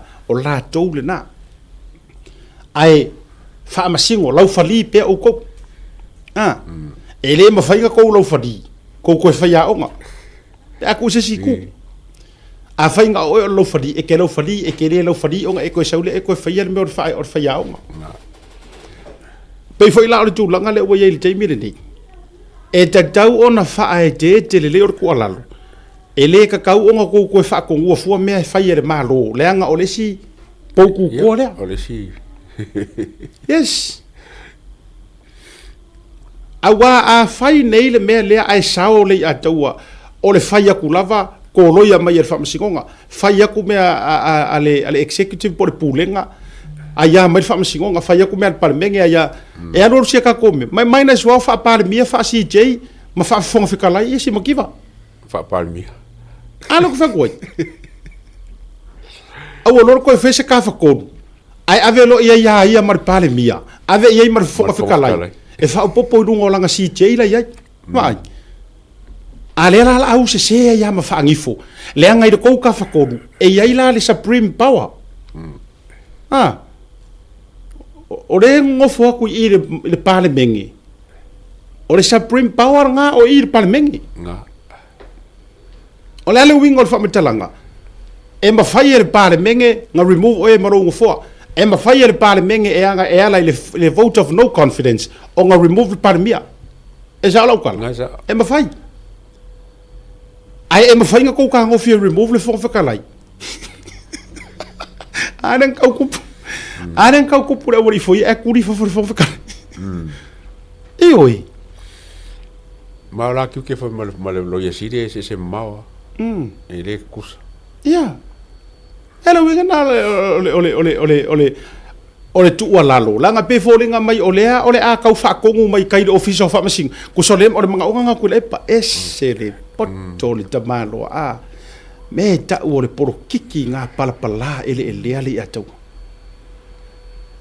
wo ngai loa le lei ua le ai so nga lima e koe o le pale menge ua le ai so nga lima e koe pule le pulenga kau faa o fiofi ro morong kama i lima i kai i le faa masingo ai faa o ngā mai e le faa masingo nga e tau fafa mai ai tuana por kiki parpala se vai ka ko i ko inga ko inga o ye ngi ko inga ya po la la pal pala ngo por kiki o ke longa e ka mai ku si makiva lo le no pal pala le ka mongo po ai ale lo ia lai o e ia al ma fo ngalo ia nga fa masingo e fai e langa ia fai unga o fa longa fo ia o le isi vaenga pitosili no whaafetai o lea finally we have a lawyer sili e ko loko whaafekai ke lea maunga Precious Chang e le kauseru aku or ko ai ngā lawyer sili lea mo mia kako mai whailani mele ufai whaamalo lo ma lea pe ora kari ora ki ngusi lo ia le lea io e mo ke fo nga me wala nga le lile o skama si o wa lo ia le o fong fong le ngo skama o io le wall ale fong ia le fam singonga e ko finga fo le piche fa wo fo le fia fo ko i fam singo sa fo ko le ke mi ke so ko lupe ia ai e fa ngele ai uma ngele ke si le so fu lima ai ko ai laule ke fo le le mention le sela wa fe la so ngaso ai ka fi lo yasili e wala nga is a conflict of interest ia pa fenga lo fa wo o fam singonga ale fenga lo ngala lo yasili yo ale nga sitting here e fam singo po fe ya po fe fong o mela e wala nga ko nga kenge po ko mai ka ye nga ko e suile me ai fi sile po fe ya fong fa fenga fesili wanga loinga leu ka fi lo yasili o nga ye feke nga inga o le wo le yo la ko o kamale sa fa mo e fam singonga e fa fo kua i fam singonga ai e lalo fo yo o le i official attorney general ale lo va ko ngiwo u fa ma vai wo resign wo le resign wa ka mo fula e cha pipi fo nga ye cha la me wo nga resign wo resign ngo ka ofi lo yasili e mga fa o pela wo o msimo ki va mal fa msingonga le mere ka fai tato vai tato to sisila la Samoa venga na le tate fai atu ai mana tua mai o le tiu te tau ave lava o le lo yasili le wa umo foi fa mangingo ka ko e te mi fo tato fai por kala me male sunga le lo ia ya me se foi na fa so ai ia John papali i lunga fo tato por kala me o le kiu ke kau ave lava o le lo ia sili so se aku o ia nga ke puipuia le whaavai le kula fongo o le kula o ia o le guardian lea o le constitution e ku mo le malo e faukuainga au inga ia au nge se mea so poanga i le whaavai e leo nga kasi male whaavai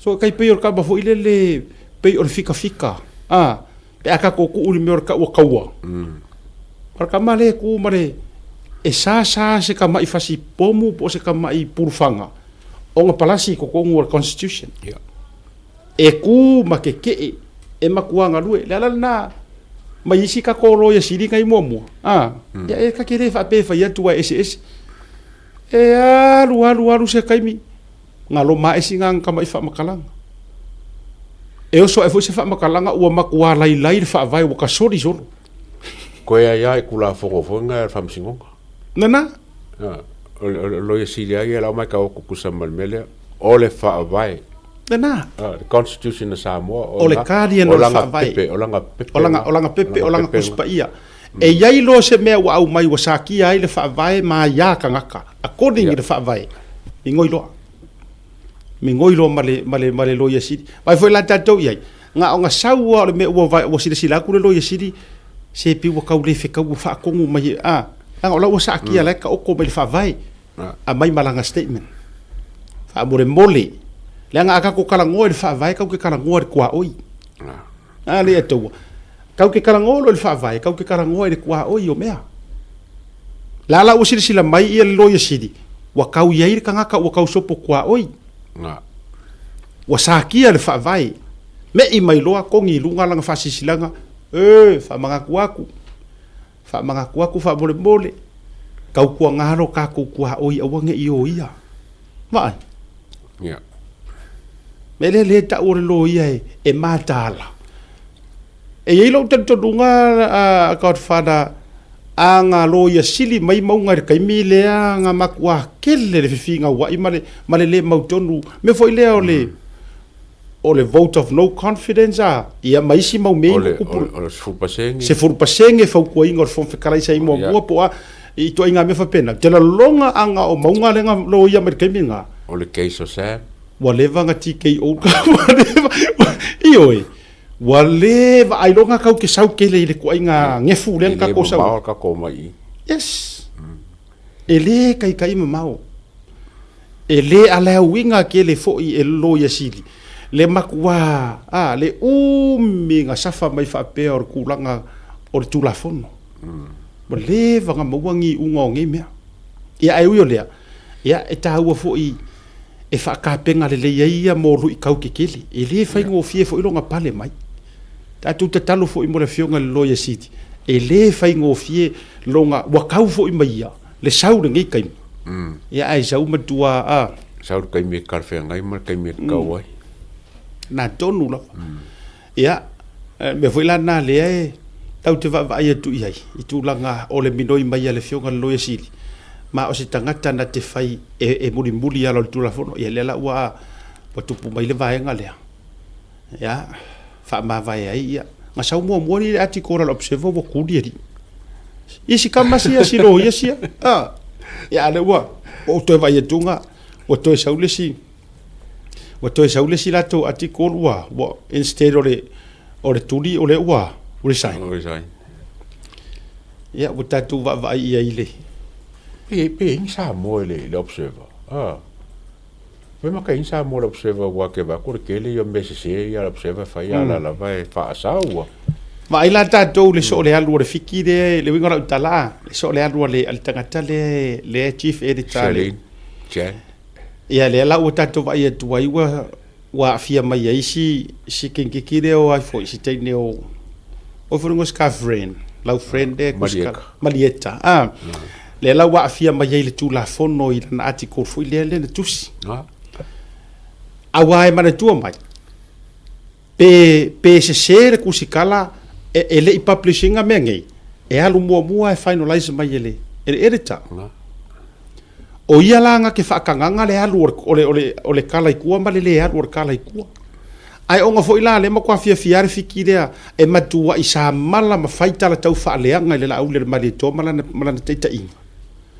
e le popole ai ala le fiki lea i le whaonga inga o le au lai ki sa moia kusa le walaku le fiki lea walaku whaavai lau akau mama whaafiki mama fau e or kamikiki le pue langa drone si le kikinga walatu wa nofo whaahuru whale le ku ainga le tu ainga attitude le whaatua o ia fo ile le ala ko waia fo o fiki mana tau me whai whaingi kia ona muri ta ia le o le au laiki e kokongo Samoa ino sia whaatasi atuai ia le ala wala vila viet kulafo ingi kia koe mariaka ioi namu ingi kia kuai tula na ngolo winga nga o amionga ia tu sa wa vifo wa matua ia vifo le va fero lo io le Samoa mongi sili di kadinga fa se rengi o kwa fa se e rengi aru le aso sau aso ko fo ile ingia pe aru su kanga or va kele ko so le malor ka fidi ma wa ngi me uma pe ka ke feika e pule har malo ila to fa unga fa aru ngi la uma enga kilo aku ele ngofo maule ingia o longa pe fainga ruenga kongia kule immigration na Samoa ko kongia ifafo se ir ka vai me Trump lo fai vai le mai kai foi le ka va folding mai kai foi le le yisonga kongia ki fa Middle East le mai taile na to tonu le tai mila fa lisa no nga Donald Trump ko vai le mela u fai wa makwa ave esele revoke le pe ka whether we like it or not wa ya kia u ke le longo inga nga mea ole winga le tatu fa atu at the end of the day ole ungo le aso e marosia kanga e marosia lo kula fongo e ke sodia loa e yese vai ngo fa maria ngai lo fo malo vai e pule ale o kanga kale ur kula fongo le me fa ia ki oi e may sound harsh lau whaafonga ai o lutu whai atu. E eire kai mi kau ke kalia ai le. Na fwere me fwere le lenga kūrunga ka ko kamasui pare mia mua wha mai. Doctrine of necessity. E eire kai mi kau ke kalia i ngai le doctrine of necessity. E oi. O le winga la o whamatalanga. Aru nei la se ir ka ofi. Kiro aku ele ngofo mau ia sa tip foi ngoredi. Charlene. Oi so. Shani. Charlene. Ia nga. Charlene. San tip epo Jan. Jan tip. Jan tip. Sue ngei ai uma enga o le work visa la ia Jan G. Ia uma no le o fai unga malo. Ia. Sauro inga ka penga lau ako. Ma vai uma nga yau me ke koe foi mo fiki po le ale me ke mo fiki o fia la le la o le ai ma se sa mo fai ngalo nga nge fiki ele ka so ngalo nga sa mo la ku fiki fai ngalo nga fa pe kongo sa mo ele mo wa sa mo o maria ka foi la ko ya o ke fai ka wa kuskusinga maria ka o le mo kwa fa ka ke e fai nga malo ko ke fia fa ka ke ele si o ko malo ai ngai eu ka mo ka kan ngoi po le luaso ka rengo ba ko o fa mena adi ko ya ka ko ei ngo so le ka po se pe kula ma fa ka ngoi ka se la ka lia ko la ko se ki wa bila ia le wa le wo se vai le wa su e fa tapito ai ma le ri le le fai por kala me mai le ia sei ave ia wa ona tu si e fai nei ia le la watu ia le tatu li ko ti me ave ia le paule me o la talo ia mo le tu si ai muri mo tangata wa ka ilo fo ile mele la sola i nga sola mo ia uskadia inga wa su e kangaka i ngei ia fa fika inga sola ia uskadia ele i mo e kangaka e ore ai nga konga nga su e nga makwa su e fa kapiko ngei ia le sola wala tila le sola ele imaua au te lore te talo foi talo sia mo i ele kiriva meli ma tangata le sevinga tusi ai le i papa i se singa ke mau le mele la fili loa io tasi le va ngai ya e isi ona to lo o ta o fua e wa isi ona uso leo le atau isi ona uso leo ia quero foscar io ai la o la tau play mai foi le fa pe le ai se alo fanga ole io a foi le na sa wal tanga ta mai la lo sa wa mai taisen mai la lo pa o se mama antol tangi vai to foi la lo a le ra fai lau kangi le ama se lo fai io fai lau tangi le ma se e mo so tangi wal te me tangi to e mo wa e so e kangi ora kai mia e o ai e mau ai e fa msingonga e ora kai before nga sai mai ai ko ngwa e mau e malanga sola io a wa fu nei me o tusi te faia o tusi na it's free e ka ngo ha e create la tusi fai me uma send na il pa mia se au fia kusi va o ile tupu o Britania a ka fia kusi ma fa nga kusi a King Charles a le la King Charles a ka kusi ko kalima e kali aro ia mai ma me uma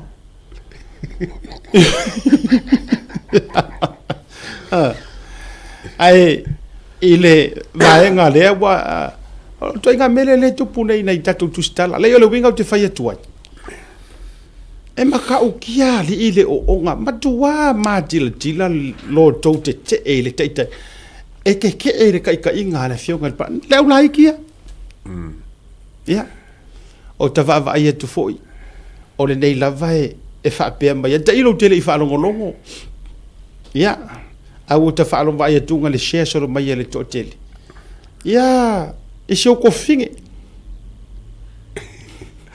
o se o finge ya e so le ya se o finge fo ya io Mindy ai o mindo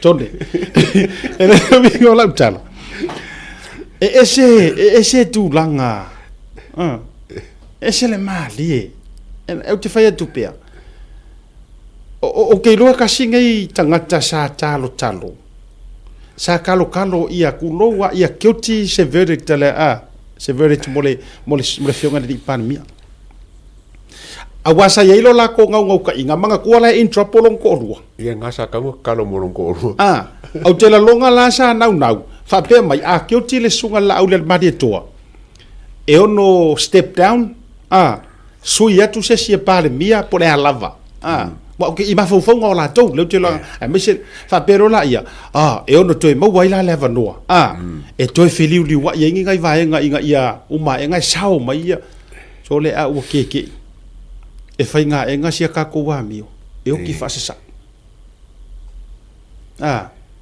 sa wa le fa masingo wa nga lue ile nga o le tua sa wa le fa masingo pa tonu wala nga fa ai unga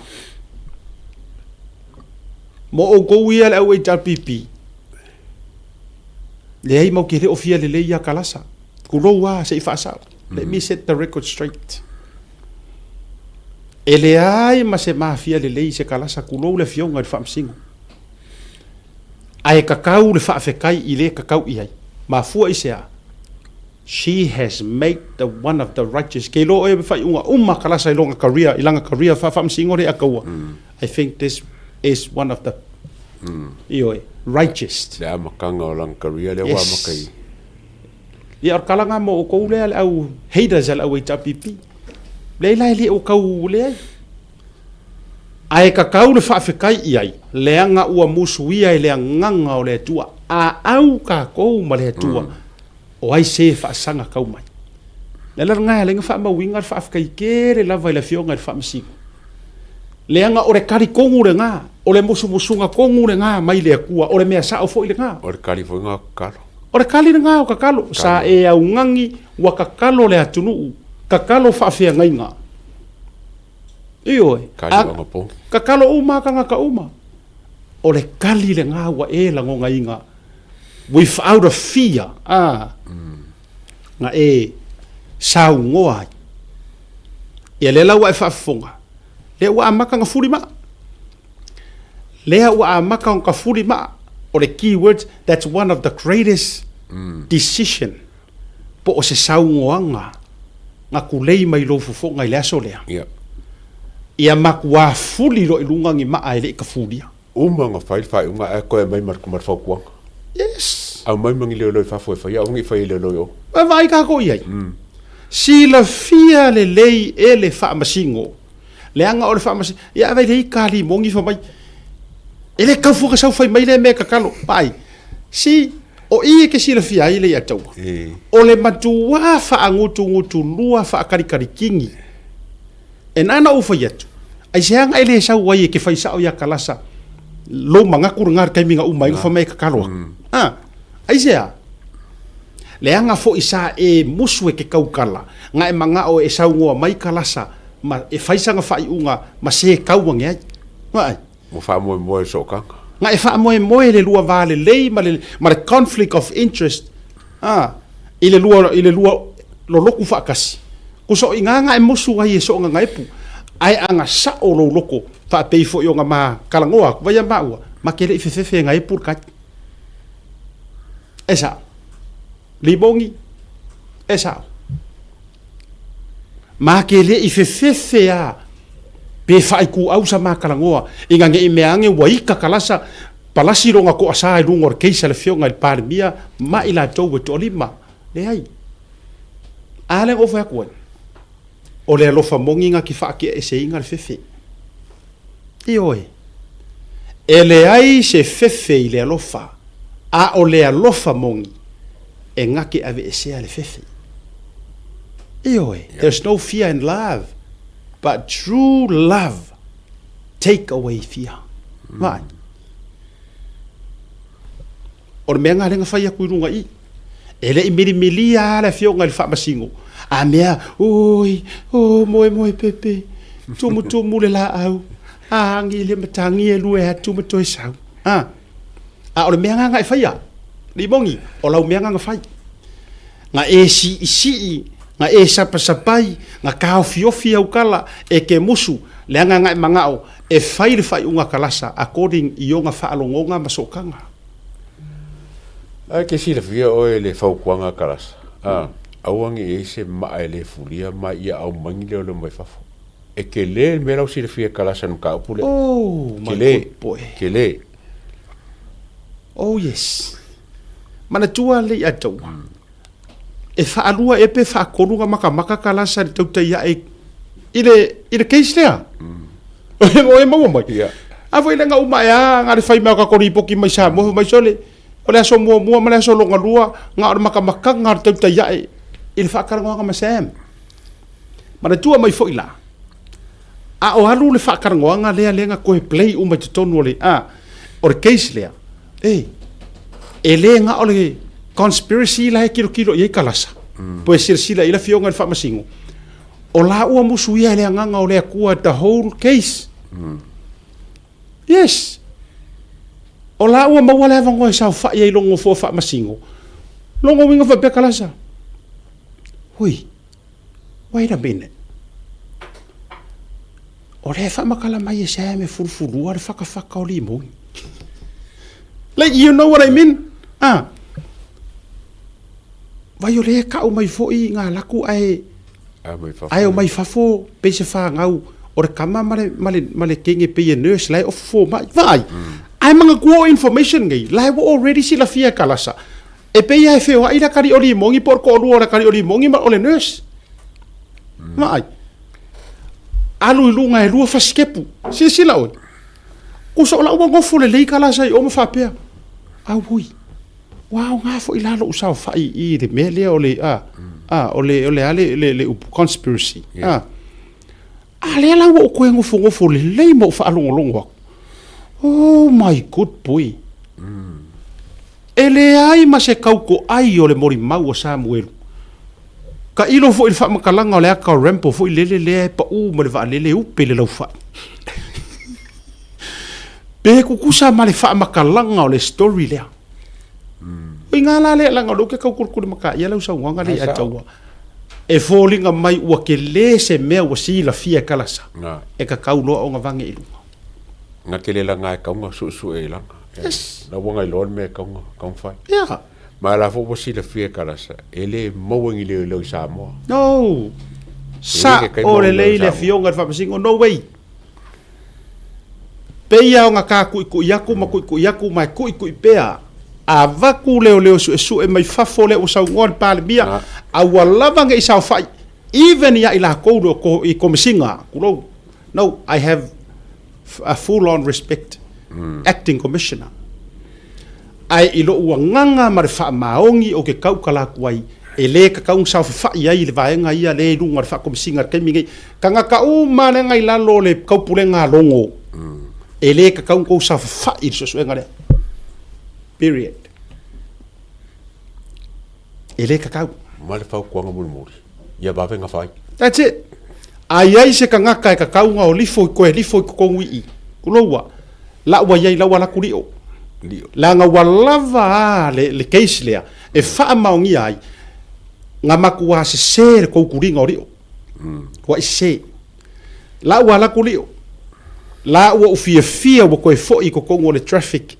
Ia le fionga ya ko le foa savea keti sa ya la wa ko avaku wa fa kangaka ngai o sa I think ke le loa besides ngisi kangaka makukua ke lo ole one of the longest serving police and nothing can beat experience or kangaka fo ilo ke kile al tawo ke longa ke sila fia kasira kangaka or makua I kangia e o ayuso keki e ko e tikere keki le fai ngor nga luenga mar fa maungi e need kanga ka fa pea need avakungi si makafo kalinga fo manga ko fo manatu fo ma fo iyo e mo o mia kanga kaia e o e ngā lulu e whakasi makama se ye vaku I fafo. E le o nge le makanga rue ngā leo. Au vai ngā umma fo ilahi ko kongu fa administration kai mira ngā yei longo. Kulo wala ukala should be clean. Clean and clear. e le au la hiki e le ko ko ngule ka wa ku yai o ko uma ko kele le ke longa lai ku ke yainga fa mali o ko fingalo o ye ku ku ngole au kele control ka ko traffic sui uma ku ka le anga kele longa o ko uma is kanga kai wala fa ia uma kai mi au yai longo nga ya ko bomoniana or ka ko clean up nga or so nga a leo ese la va nga ye sa fa i ma o ke longa fo or finga nga lo fo nga o le fionga kom singa acting o lo ya e lo ka ko nga or finga nga lo fo le a fa masanga o le avaku o leo fo so mai fafo o ese o ma leo la le ele fa pe o ese fo le maraku officer o ese marquês o ese marquês nga le focus bela ko isia le operations ole mkanga ruenga ai completely o ese marquês le yai nomen o ai uma kanga kala ke vai ku ngala sa fa mai au ka fa le fiong o ko uma nga ko mi ese wala vali o ka ir ba ya alo le ta wat lio la fo yesi la fia uma fo lio ngai si foi le foi ile uri so su e nga va ku kong tulo la foi ye si tanto wa su e ia foi de le nga ko man tu me foi le ye nai malo le nga ko va ku le nga le fa ye me su e nga o ka ku ka mai ku mor fa pui ire isa Malaysia va nga ia matua fai mo drug test ko i fai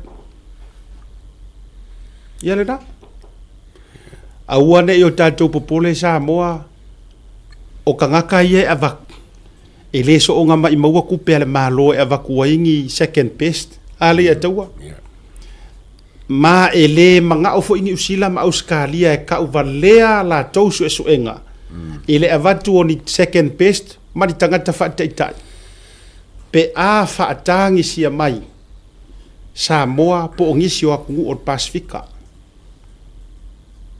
ioi lua masinga fa kamal mele ai wa fa ka le masangi le me o pelo a ka ka pelo o pero fa ka e fa ngofia nga maua yes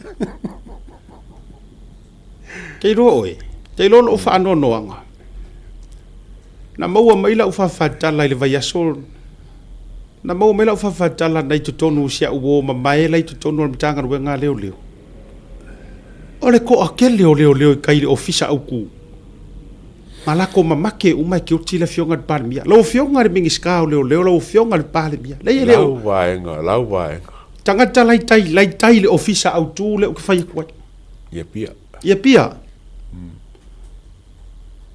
kela longa ke sila ore ko akele kanga kai ai lunga i levo ia le lunga le ranking le ka ai kolu male au fai fuspa u male siva sakingi maua mai le fa matalanga o tangata ia le nga kaulangia e ke kiuti le so kongu le fa kadikadi ai yes te lono no fole mo fa pe sole ole matua mata utia nei taka mai mau ku per malo ko kongi e ko lo makanga wenga ako maleo ako ole a le male a o ngalea e ye lo ka konga wa ka kasei a wa ko para ai to te leo i foto te fa ma vai ma pu leo ko loko mo ese kuli lo e pe amo e oi ma ka ukia di godfather fa ka ole ka kalo ia se mo ngua pili la ko kalo lungo e oi fo mo e sa ko kalo ka mo lungo inga e fa ile misa maka ko kalo ia fa na to lava sole famai kala sia wo sole asi mali e ia sole o ka ia makule au singia le mo ki kai le kai au le nga usu makuai ore o e faile lengi nga ruenga au i fo ile ko ngore makarakalango ko mai sole aka fisiri sile fo ngale ia ka ko kalo sia mana tuala ia isi leo o lai lau ke ona inga le la ko mingiska ku lo le fionga parmia ai ku so le la ko mingiska famai lo sia wo le sole o fa ku isi o ri si ia mako ka ku ka kalo ia le fa mo ska ku ka ma wa ka fa penga ska ku ka ma le fionga le ia ele ga al par miar ka ko mingiska so le fa mai la wori ka ai ko lu ma wori ka a finga ngano ilo fionga pale mio ke kango message ko la ko ngoa a se longa me siringa ka fai ai fa mai fa ko fa mai ya wo ke puli wa ya fo ka sa mala wo ke ro kiuti lai kele mau le le tau mapunga mai ai le fa makalanga lo ke vai le share so mai ko kele ya mai na ore kala ko ngoa le fa mai lai kele mau ko lava mau le e kiuti vai la oi esa umai vai ka ko yai ale la o te wa ma fe wa makwa ma fe la wori ka ai ko lu ya ma wori singia ya wa ma fe nga wa uma nga e lau mai nga ore asa unge fuli ma afo kama e ka karo e fa pu pa mi a wengi fa la ko test yoi awa o te fai atu ai ni tangata tulo wele sitala tau avande ai ngi kanga ka piko sili nga makwa fe o drug test e kumu ia isa kingo lai kumu kai la ofisa uku o ke la longa a mawangi kanga kai pasi test ava beva taita inga toru se lau lai fainga ruenga ofisa uku te lo pena sto se fulu e pasi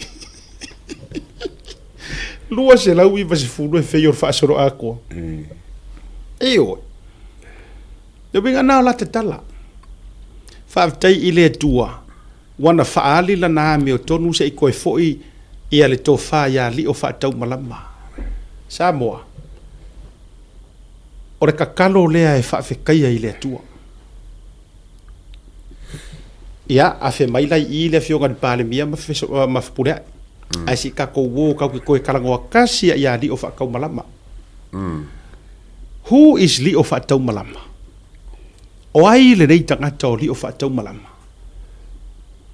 Ese mai o ngā kōwhinga malanga kau kua o sidia male luas furu kau sanga pe lata le luas furu pe sidia fo luas furu kau sanga ile mtanga ruenga o leo. Ai si koe whakepa ka kou sa valinga mai o le lua whirua kasi. Ngā mo o mia e whai ngā mālongi koa. Ngā mo o mia leanga o lea ua umanga whailo le whai ngā mālo ua kalia e whaamasikonga o ngā o mumusu o resi vaenga o ese whaao ngā re whaakaukonga. A o le ale mea na tupu, au maile a vea ia le whonga whitalai le nā teimi aua na isolia atua tai, ona o le pui puinga i le vevesi. Ngā la lafi u mai si leo leo whaangunkurua, ngā la lafi u mare au alope, ngā whaafolinga uma. Ai ngā ese iar kula i mayor koa lea, ngai kamari.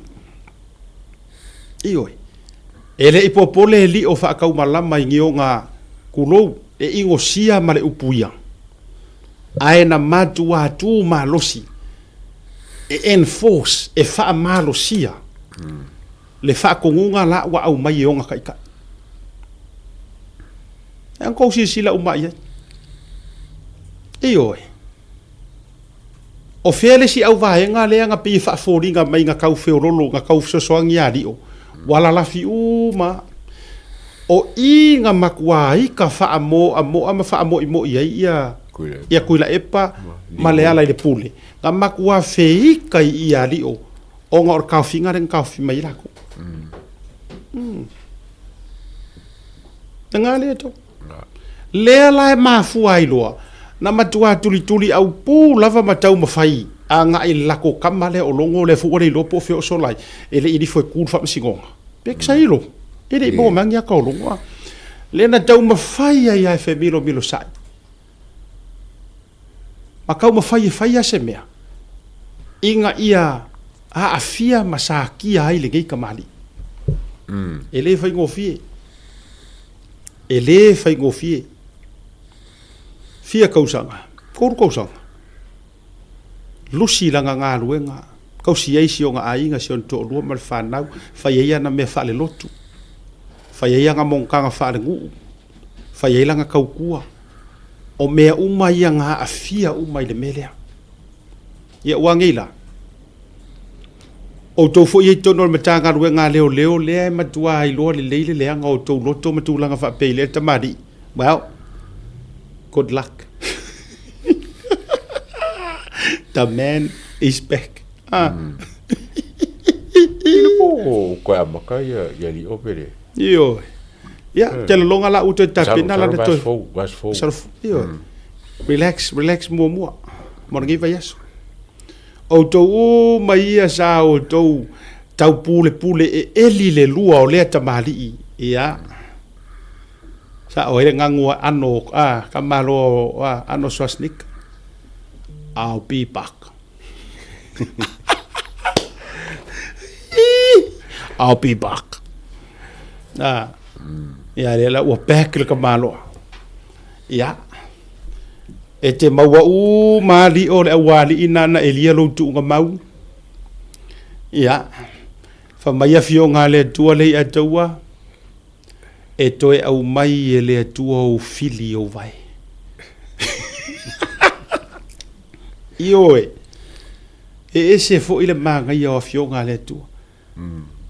Awe ke popole. Awe te fa pe o tu la fo ina oe. Awe te fa pe o soli palaina le anga ia le aso. E toi au mai ai le atua o fili o vai. Ia alanga. Lenga li o le ala koe au mai umale au wadi ia la lo yo vai. Ia. O le karo sanga. Makua pule ha o ilau ku e ki ku.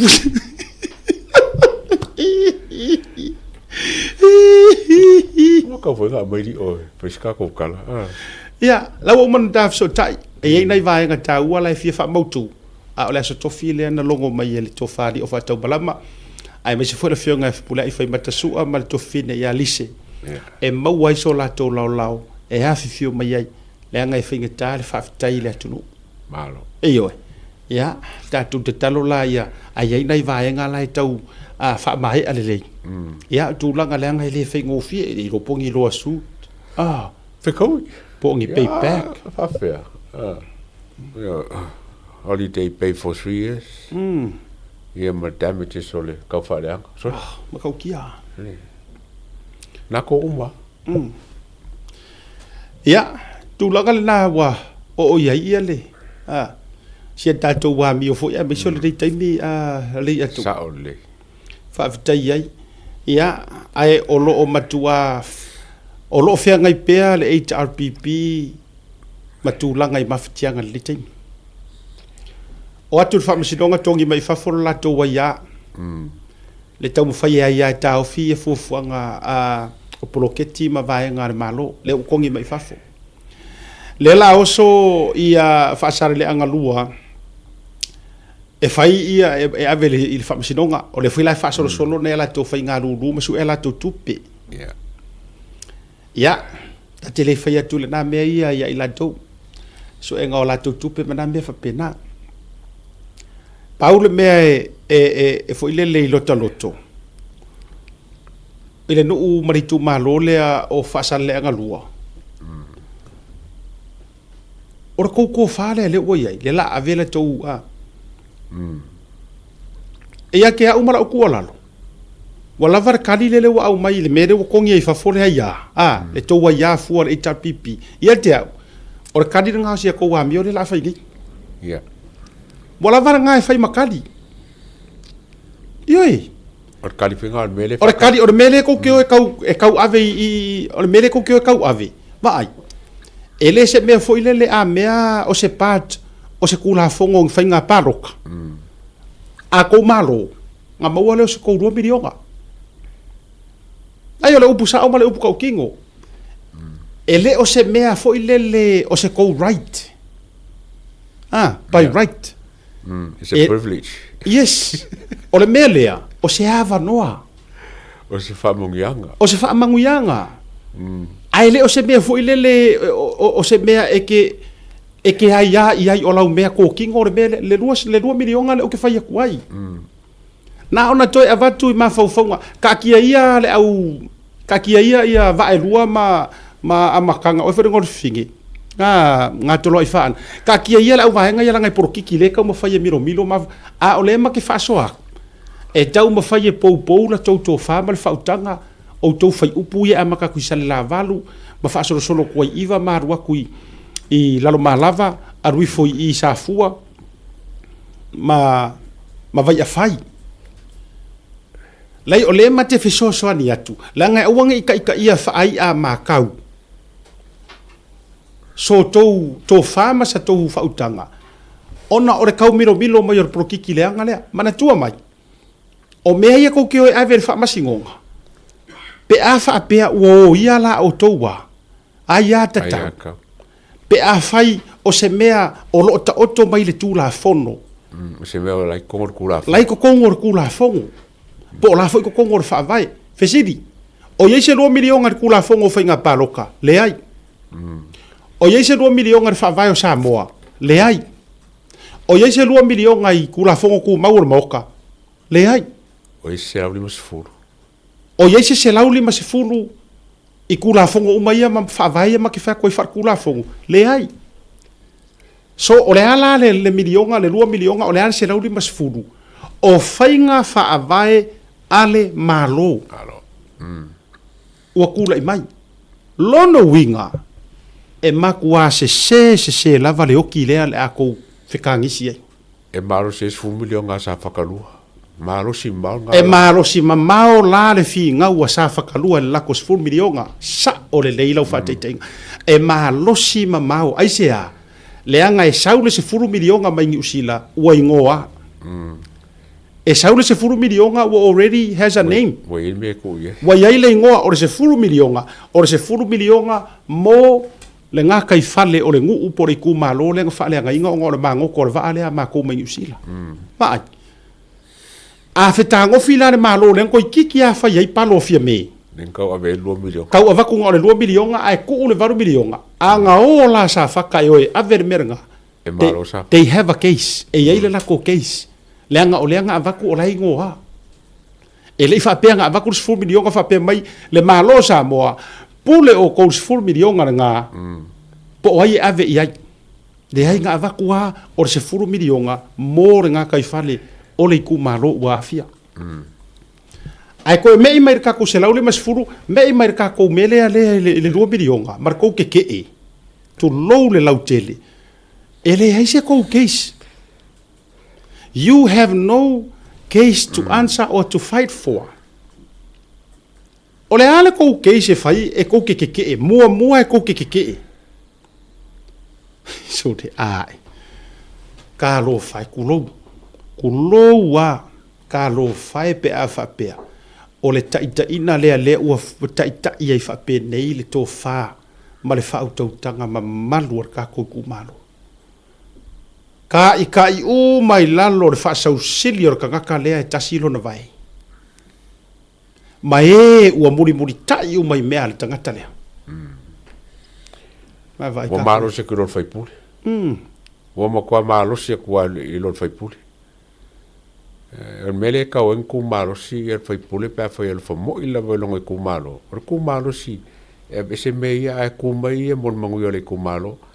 Fa milionga ko ki a fa milionga ko per ku malo le la misinge ya you like le la sauri si 2 milion. Misi ma se la uri masukala al ka ko kas. E ma fai le ku malo nga ngofo ma vai ku ya Samoa. Le lima suru ku malo la le wa o manguia ma fia ai ko al maka opulea kasi ale ki or fai pule ku ia le ku malo la ko ia la fo e xio la ko le fa lang lang mo fai pule me o mala o ia ka ia ango le ku malo fa sara fai pule fa ke na tonu le winga na le tal te fai atuai le la ko ho fo ia ko a mi le masiasi. Se la ko mori ia se kou fale whaamasingu. Se kou fale whaamasingu. La alu fo i le nei tausanga na o le whaamasingo nga. E kou ke le i kai kuloua e le i kawha ea so kou whinga ngalo o le kou ke o e whai o le kou ke au nga umai me manga o iei kuila epa. E le aia se si wa se i ea ia i runga ma whaapea ifo so nga mangaku ma so nga langonga. Enough is enough. Whaafekai sa whakalua, whaafekai aku ia i le whaukaukanga talatoa marikaku komiki mariku malo sa whakalua. Le ku ai ngā kangaka kongua le ta o tangata e whai eile upu ia ape e moe mā ngaku. Whaafekai i le kauselu aku talatoa mawhitanga. Wau kei loa wa whai oe, maosi kaulanga. e whaalau le leia ma momoli le kofa. E momoli anga i le kamao le ku malo. Lea le winga o le whamtalanga. O le kua inga kofa ko ngu lea le a taua. Yeah. A e ngofo mai kau waku. Whamasingonga. Keke. Whamasingonga. Keke.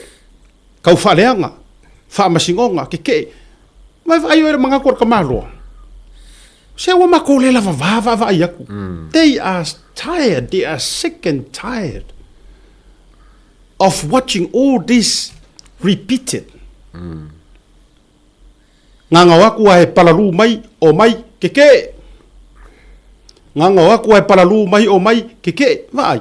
O angi ku malo o le a maua so ko waru i luma. Oh my good boy. Ole ase ko waru tau te le feala ea. Tau te sanga moe ea se ia fea. Vai maunga fia. Vai maunga vai maunga le kaka mo kuloa taiori. Vai mongkor. I think we have taiori is Vai mongkor. ia le na vai monga tonu. So kilo kua I le aka o taiori. I think Carl, we do have one of the candidates by elections photo that was sent. Yes, if we can have that. Swing away. No, this is one. I've sent it again. Can we have that up? Mole. Taiori seu fiti ai masu. Yes. Se avaku runga fai fa la wiloa mole fionga ya taiori. Ioi. Kasi ai ku malo ua la ko malama auang I fa se inga au fo ina I se tia o tau I upuna au vifo I pages ale au tau fa aleanga male au e tulowa fake pages ale HRPP. Can we have that up for mole? Here we go. Vai. E asa sila ku I le ku maier ka balo taioli seu fit. Oh, falling sa oi sai. Kusalo o falling sa oi. Wa vai aku pe wa sui langa fia. Aso e ki nganga fia mai ai lo kwa pe. Pe e se me ala mis. E me la ku kai ai. Ya. O tau sila mai. Sui tau va mole tu malo vai mo tolu ba lota daioli seu fiti ai masu. Ba lota mole fatu tua ile tua sa mo watasi. O ke sila mai. Ka kia ia ngi felau ko inga ka kia ia ngi mangaku lava o le tangata le ngai tonu wa le tangata I lona manatu. Ai tau te tala noa mo le manguia lau kele o I ku malo o le ale winga o le whamakalanga ko lo pulo vai maunga ko enough is enough. O le a ea sa kou waru I luma kau whaaleanga la lau le pepelo o le pale mia la lau le kaukalai kiki la lau le leiloa, la lau le valea, la lau le leiongi kupe. E angi mea le leie mawhainga kou la laua. Le atau. O ai ea, mana tua mai dasi le vaenga na ta whaasoa ai a o whatoa umar whainga palota mua. Not this one. Sa whai ai lau talai whapea. O le mea le ono campaign kau whaaleanga. E le worki sa moa. O e kau mua mai le ataua. E ke rea ngai. O le kau whaaleanga ngā ia. O tactic ngā wha campaign na palalangi. Yes. O lo kau whaaleanga. E suti I porkiki wha palangi. Ai o mai a kākou Samoa. Le anga he mamafa le koko ile le vai. Mai ainga kākou. Sole, o lo la lau o pepelo kau whaaleanga ma me uma. E alo lo fai ma misi alo fai ma kangaka I lesi kangaka.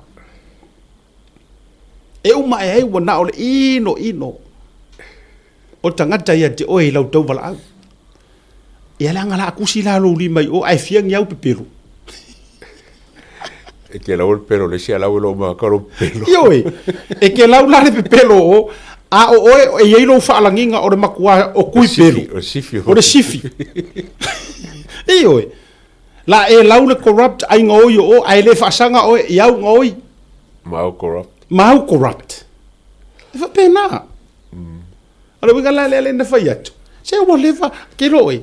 ai anga onga mai ia le HRPP I ka ku lalo ia va ai e kau feo lolongi ngai sui e kuku mai ngar ko uru me o fa ko ka mo foi ngal palmia pe ala o ma vai mo o pe la sa vai mo o ma fas ele se ser nga me kai limba fiti wala ngalai wo ele kasi ya ia te au se me uma ku lo la ile fa pe o te tau fa ya to le ase si tu le anga I te tau fo ina whaatanga o na tupu le mea lea. Se I sila ai uma Samoa I le ku ainga koia inga e le koia inga ai. Se I whaamakua whai taua ia Samoa le ino telo tangata ili ngika ka o li mongi. Ke lo e lap kala leo ke whai aku li mongi. E ho ai ka ngakanga ke fia le leia I le HRPP e le masese o fia ia oi. Menga le aku le siva le o ba ai ko me e fai. Yes. Ele ai masesi o fia ia ke oe. E oe kanga ki fa pe oe ai ke loe even ia kula epa. I don't think he likes. Pa vele fi kula epa mo wala nga.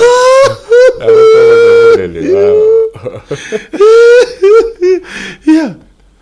Ele o fa tola tala mo ia. E nge ke yo e fa pe, mas tu foi tato e fa pe na so fo. E ia ka ko kama pa o vale a foi lili. E mo ia la ka ka di. Ai le ma se fia ia. Ko inga me ko nga ko pu ya oi.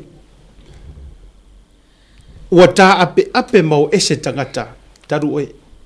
Mo ia. Le nga e fai fo I or ko inga a o le lu la kala li ba kuku e ma ko kia.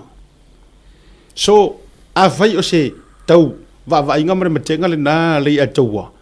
E ono me I ese lima me I ese ia se lenkai.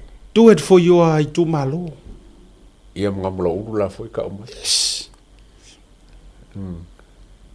Ioi. Me como fa. A fai o le tu langa lea. Fai mo tu malo. Fai o ko fa nga I ku malo. Fai mo le ku malo. Ioi. E na le na ta fai atu. Au vai atu tu singa. Le fai nga mai nga le au HRPP o sko ingo tu lo le fionga tu ia fa kai lo ko fai lo ko e ke ri popole ngi ka mai ngamu ia finga ngalo le kumalo la me la fai foto ia finga ngalo le kumalo le na o ele fia le kumalo e o ko so fai for fai puli le anga si ele usi ka mai le fai puli ia ngi o ko manga ku ke le o a to te le o e su ese mangu ia mo sa fa kalua ko ke leo eso se manguia mo I fasal le angarua no la mai maule nei tu malo le fa o lo ata waina la mai maule nei tu malo fa o lo ata waina io ela na le na fa ya tu ia le tala ta tor malo loka foi mai te fa o tatu programa ne vanga fefi For lover, and welcome to Another Moana Hotel. Located in the heart of the Vaitele industrial area in Apia, Another Moana Hotel is a place where comfort, connection, and genuine Samoan hospitality come together. Whether you are visiting for work, spending time with family, or traveling independently, we are here to make you feel welcome and at home. Our hotel offers a wide selection of spacious and flexible rooms, thoughtfully designed to welcome both family stays and independent travelers. Our single and double rooms feature modern design showers and bathrooms.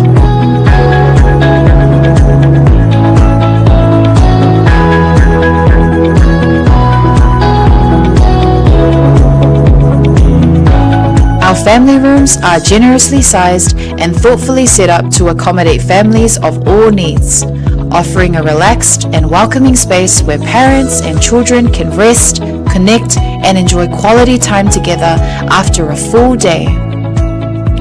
Designed with both comfort and practicality in mind, these rooms are ideal for longer stays and family visits.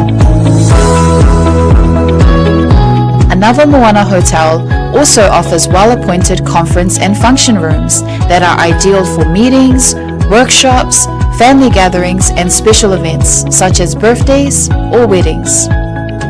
Whatever the occasion, our spaces are prepared with care to support connection, productivity, and celebration.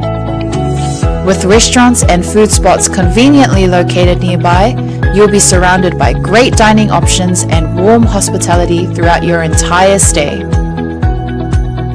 Book your stay with us today and receive a special discount when you mention Hana, Asiata, or Martin upon check-in. Visit our website www.anavamoana.com.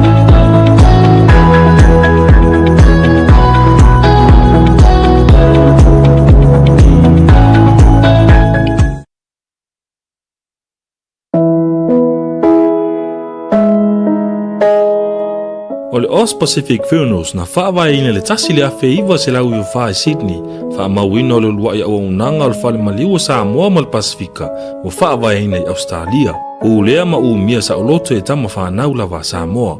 O silia ma le tolu sultau sanga o lana tautua wha mama a venga mo tātou tangata, o tele leanga waa il wha afuaina o lau unanga, ma o matua fo ile i loa le tautua.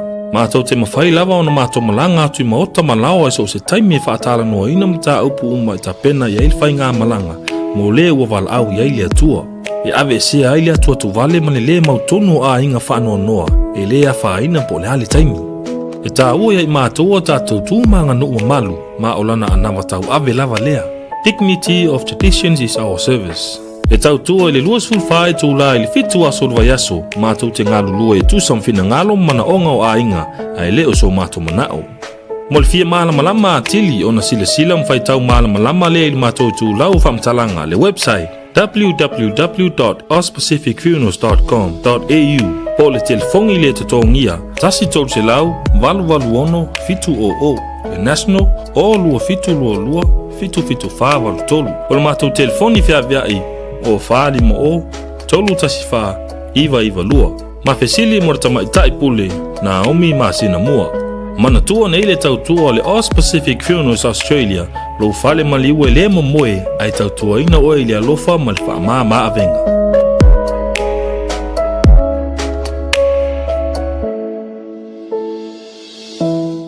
Tebelo wajila urusu mlibiru tu tedeli tu la yodof tu fatalo fatu ilau mai monga wo mapa anga uma matua tina matama fa fiangainga so talavou matato uma lo mai mo mai le vanga la fia filungo le YouTube channel mi se fo le tato Facebook live fa vte yetu malolo no sai malolo fato toa to tali mo programa tato malolo nga masari le vanga la fia fi le atowa o le ito mo mai se update pe o tatala itu Samuel ele ito mo mai se tato update mai Samoa. As far as I'm concerned, ele ia lui tua ile so tonai. Yeah. Ele ia lui tua e fo le teritonunga o te leilo walanga ana walu itua o leva fo intato vai atu. Ia wa mai se tato update mai Samoa. Pau le vaenga mautinoa. E iai vaenga o fa masinonga mali unga lena lau e fa mauni ai. Pe kioti ai le sunga ia Samuelu e valu vaenga. Ya, baru vaenga kau whaaleanga. E valu vaenga o ai lalo umo le upu o le defamations. Tau whaaleanga po o le whaaleanga ina o se tau mo whai whaaleanga se tamari anga o se tangata. O le whaletua ia si vai o la fo ia i vaenga la ia afiai. O le kam whai whaase ia tulanga al whamsinonga. Tulanga al whamsinonga. O le tofine alise tasi o le whaalafi o se morimau. Por whaalafi o se tangata. O le melenga mai karasa o whaalafi o Marie. O Marie. Le korua masam. Ia. A lai ke ia Marie. E le o le chasainga ia. O le whaalafinga o si vai ma Sam. Ia. Ai le o le whaalafinga o Marie. So le la whaelongo fisiri fo ila le. Le mga upule. E longo inga hea unga kongi fo I fafo. Mana tua mai la. O le whaasalanga o le whaamaonia ai o oe I le tau whaaleanga. La ua umona sapela mai le tula fono. Ina ua sui le tula fono le e tolu masina I le wharepuipui. E kolu masinga I wharepuipui e le tangata lea na amata mai I le sunga ya malele paulo po king fai popo. Tolu masina e wharepuipui e oe. Pe a whaapea e whaamaonia. O lea la ua sau nei e whaamaonia ai le sunga ya Samuelu. Mana tua mai fo I la Samoa. I mata o le tula fono malenga ngana fa le tula fono. Ia. e fai kau wai aso leanga kau fia mai ai oe. Le lua kau saka len kau. Mana tua mai la oe o tonu tau sanga talu ona whaafar pui pui tau fia. La ingredient le paringia. La ingredient paringia sa. Ko sa heve se mai le o le tonu tau sanga wa e le me ta o le time serve. Yeah. A whaapela o le tūlanga le nā lela ta o to mai ai. Ona vavai e se mai le o lana tolu masina mai le tolu tau sanga. Kolong masina. Tolu ona masina, lono winga. O lo ingredient le lua tau sanga malea. Ma le iwa masina. La ingredient kol masina. Le kol masina. O le winga la alfa metalanga. O le taimi ala e whaile sentencing. Mara tua mai ia ta iala alfa mesinonga. O le ua umo na laule i unga. Ua uma na laule i unga, ua kilia le fionga le pā, le mia le fionga ia pulea ima le tofa ia li o fatau malama. Ia ae lele o kilia tele le si vaenga, lono winga. O le isi la faskepu. O le me tau o le sentencing. Le whakaringei. Le whaatali nei. Nga kua whai a ngafi a roko e kolo e kua. Ia le nāla, o le sentencing po o le tō laulawina o le whaasalanga. Mana tua la, e fuafua atu a ngā i le tūlanga le ua iai. E tolu ia fo ingo mea o masina le whaamaonia ai o si tūlanga whapena. Longo winga o le mea mautinoa e umana lau pe a whaapea o le aka le lela akupu ngei time serve already tuli le tamalea. Lono winga na umana lau tatu vai lo usa vali mai Samuelu i fafo ma kiu susu ua tatala. Yes. Whapena fo ila ia si vai walanga sa ia te au. O lewa fo ina tau fia le tua fine ia si vai. Ioi. Ia, o le tūlanga ia lise. A whai o lea e tau whenu mi ai. Solo fua. Ia lono winga e una to i whafore nā mea. Pe a whai e leo whetau i whaanifo o le mea sa mōri ai. Ma le mea leo wakua i ai. O le mate tā ngofi e vali atu ni nei a whaatata o tua patatua o le mea lea. Sa se koe whasau lau ka. Ia. O anga ngafi o le li poki o le whamsingonga. A le sentencing le koe whai vai aso lea. Sa aso vai aso lea. Ia le nā. So ia te aula ia so far. E atangia mai o la lava i le whare pui pui. Which is e mai a fo i le neito e avisi tātou fiso o ta inga i Samoa. But e le tau matea le nā vahenga i le nei taimi. Awa e peiro o whai atu. Wa le fo inga lele mai lunga se kako kuskusinga mai Samoa. Pe mo fo i lele mai e observa walanga la ia sui e observa la e leo ponka. La leo far pui pui. Tele e tu stala la observa la leo i tawhaingat i tanu malala. I tele fo i la tau sui so upu e leo i kailo ofisa uku. Tangatala na le lau te pasia mai information. Se manu o le vana tau silatu. Ua sau i lunga na mea. Peitai. E atangia mai o la lava e whafal pui pui. E tau fia pea. Lolo winga a o loi le tō lau lunga lea ai sa o umar mele mati tala noa atuai. Ia, lono winga. Fato ava ai lo sta mo Samuelu e toi fo i mesiona a inga siana whanau e me se fo i toi sa vali tasi ma ke kia pia mo koe sa vali mau o tua le lato a inga. Ai sang keke pua o sang pankeke. Na. Ai, o le isi piko o le kupi. O lo o atangia mai ai, ma ta oto mai ai se vaenga e toi apili ai fai unga haria. Tere. Are o mo. Ia te au o lo utari tonunga le a tau a iwa te si male iwa pasene apili. Apili, la le apili fa fe. Le fai unga le ia Samuelu e me se foi o ila tautu atonu. Ia a o le unga le ia wa ta oto mai le fionga le pale mia. E le ko yengi e apili se vanga nga wa afia apili li mongi ma tu mai foi o le sa fucking ainga li mongi ma longo le official leo ko kongi fuala case a o yei longo. O longo ma li mongi o apili le. E le ko apili e se makanga ruenga o leo le anga o le o mingis o le mingis ka o le lako mingis ka le o manuia man. Se vanga nga o le anga ulu o leo. Ma se vanga nga fo i wa matua ofa ile aisa ma fo ngor au fai morianga. Ona toi mai maule o stupea leo mare malo e toi apili ai e li mongi malongo. Paule mea. Koi kike ka ko vai aku pese mai longo ko Samoa. Ya ko Samoa o fiu li bo ke so ke fo nge longo le. Bo su ke fo nge longo. Leila ka fo ile la su e wa ke lo e ko su nge li mongi nang kamo o paule e o ko fa la pidi. Ai le manga e pa.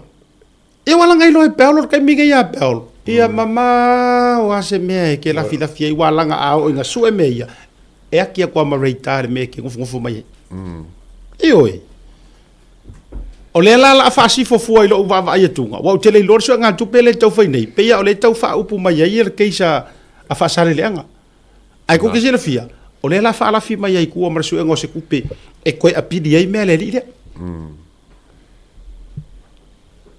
o tau o tu ala lo mo o tau HRPP e tau te ye o tau ma fo fo le are akau a ver ka ku ala le poko a fai te HRPP e ke poko mo e ke poko sa o hama e poko mo o ke o fo ai mai mauro kai mi su nga ku pe ya o le ali si mele ko ke ka wo fai pe a fai ke poko sa ai a fai o le HRPP sa e poto a o matua fa vale ina lo ma fo ona o lo muri pu no fu ia me ia ko fa makangkanga e laukanga fa makangkanga e laukanga ioi fa makangkanga laukanga le foi la ko ka milo ku la uri ia ioi a fai o le HRPP e matua e poto sa o mai poto mo tu lo tu pe to si lo ai nga yes ulau ku pe ko zero ai la sanga mai mau ole le si me ka finga e fai aku le o ngu le anga ma ke e fai nga malo ke e polo ke e milionga e le apalai ai o makusi ke o fe la ia lo to ma fo sa pe ako poko ai a fai tu te fa nga poko ai ku ke le poko mo ya ko i fa ko ka ngai ku pe la fo i me ya la ka milo ko tau te sauni tau te lafo ala ele a sauni si vae ngai o ese ua popoto mo ia la ole aru ese ia tu ia ele tau mate ole aru ese 5 aru ese Victor le na tai aru ese manamulau ulu ole si tangata so o mai lana aru ese o lau toi ina o faumuina o papu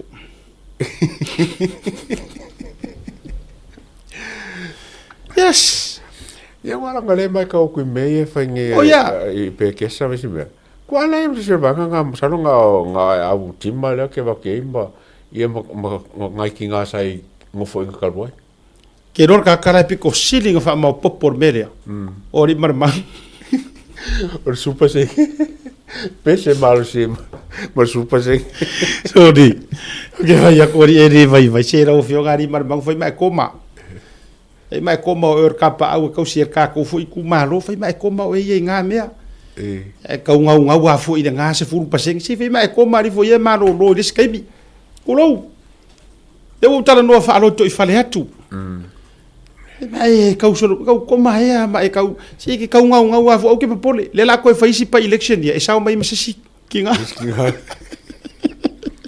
ya awa ole taimia le ala la fetu la ole kaimi e sao mai sisi nga pa elections ngai a ko le ongo ele ko va yang ali marmangui ele ko pese ga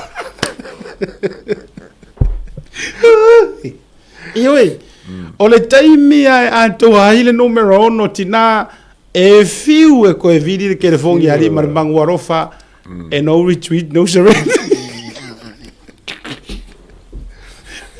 a o kula ori isole sole le ma se si o la ku ori a foi lo te fai atu ina ne imeane o se etia tu ila e pamali moni ia faumuina o papo a o a foi kula i famui ngai ku waru ese an me ngale la kupu o le male lo male de ka ku ko ia la ro ko inga ia angle i wo le va ngal ele le la fo si fio ke lo foi la welo e fo mo pa po ki dia fo pa lengi na u ia wa kasi ngangi ko kemo o ren kol kolo le ngi ko kemo len kol kolo le po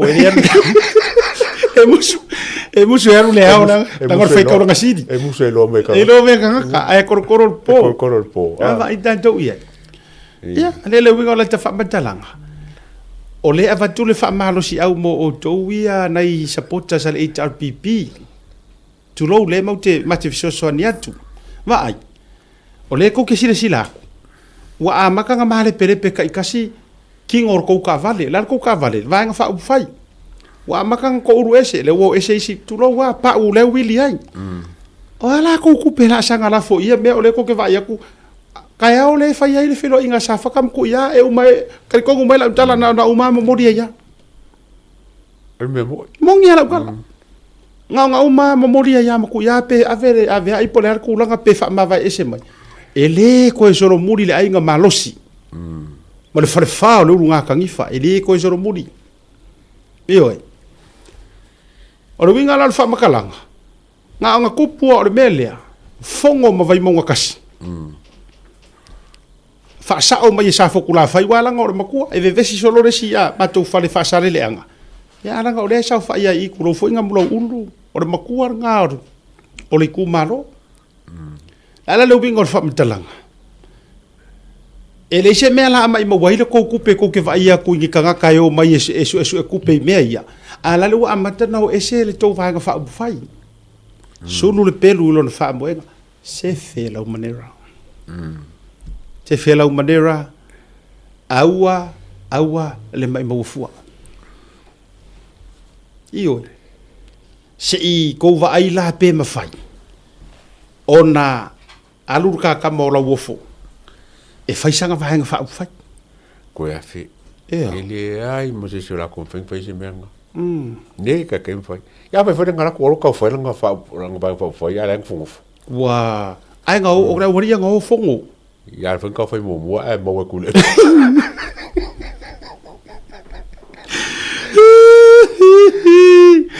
Ino le menga kupuru menga nga mo e kule. So le mo wari se ia koa. E o a fo I pisingi ser malo ia nga lisi kai la ko fale lai kai. Ko e relocate uma. E vai ka ko ye. O le me foi na le to fa mana tuatu. La wa fionga le tai o le malo. Malau ka peneta, minista, to e sila silane. O a uma pisingisi le malo, mamakanga ruenga le malo, lea e lisi anga I fale ia, kulou. Lea ia lese mau kere o kau fale anga. It's a fact. Kau ngave ese uma mai ngā kupe le malo, ko e relocate, po fea ngisi, ave lisi ngai ngisi pisingisi kau wakiai. Kau ba lea I fall au Meredith. Yes. Ya ye ko kas. Me uma ia wa yai io e roi. E si diera ko inga e fa ku sala ukal. E si diera ko inga makwa mafanga mafanga mara ko le trade commissioner. Yo ya wa la isi nga yepising si ko e paka. Le ga ufa ko. E makwa e mafanga I fa pe fu ala asu ye fu ma wa mafanga ku lo ma le va le ma apete tu lo le fionga le trade commissioner. Ei nga pia fa kako. La nga uso foi kai ngoma per. Nga. O inga le lei a per. A oi o onga. Kwa onga le nga o kai ngo per o ngor ko ava moko. E o ile ela se me fa pe tau te pole foi le tulanga. A me le nga le le ma tau ma ftanga tu lo foi le fionga le sunga le tatou commission of tau inga. Ya. E o se ki ya la le merki file leila nga ia io o la ainga fo I sa ni lei ma ka le leila nga ile por ki ai o le anga le ula le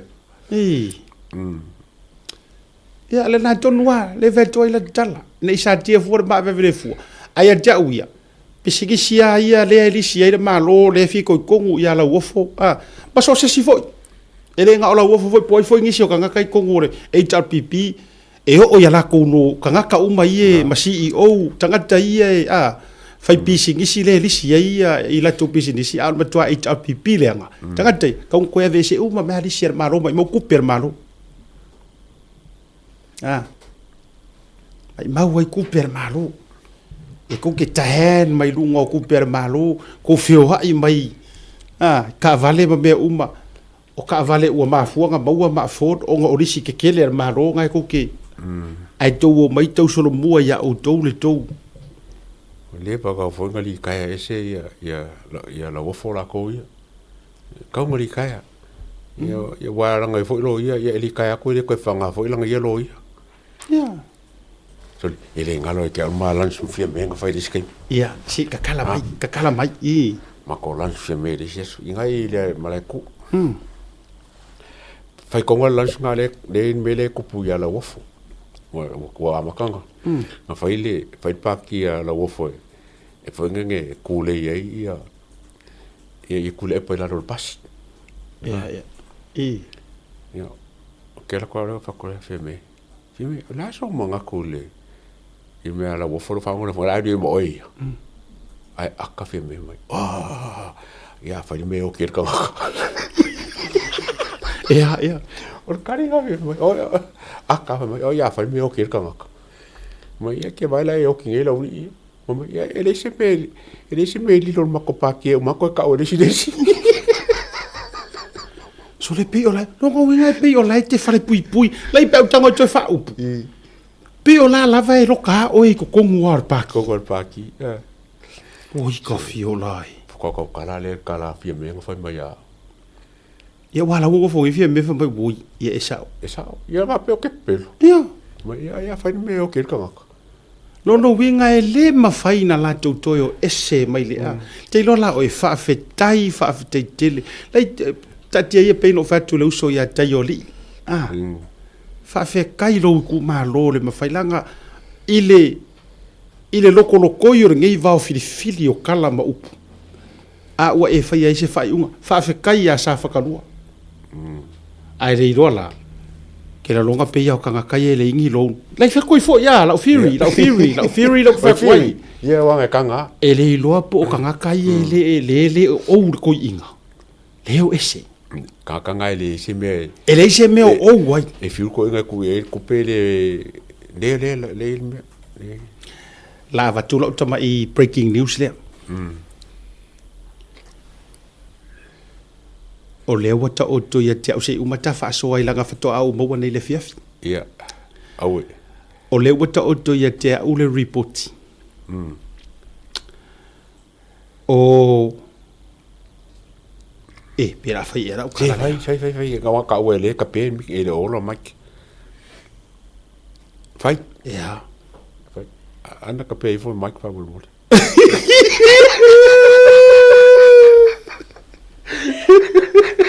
Lei ke ro oi.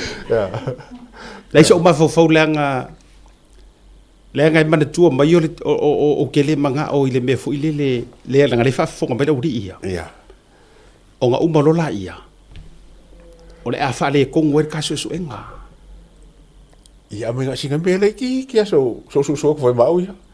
O le ka so enga langa o le ia ka assignment o le take le waka oko ia ke au le faila. Ai paule mea o le a kao.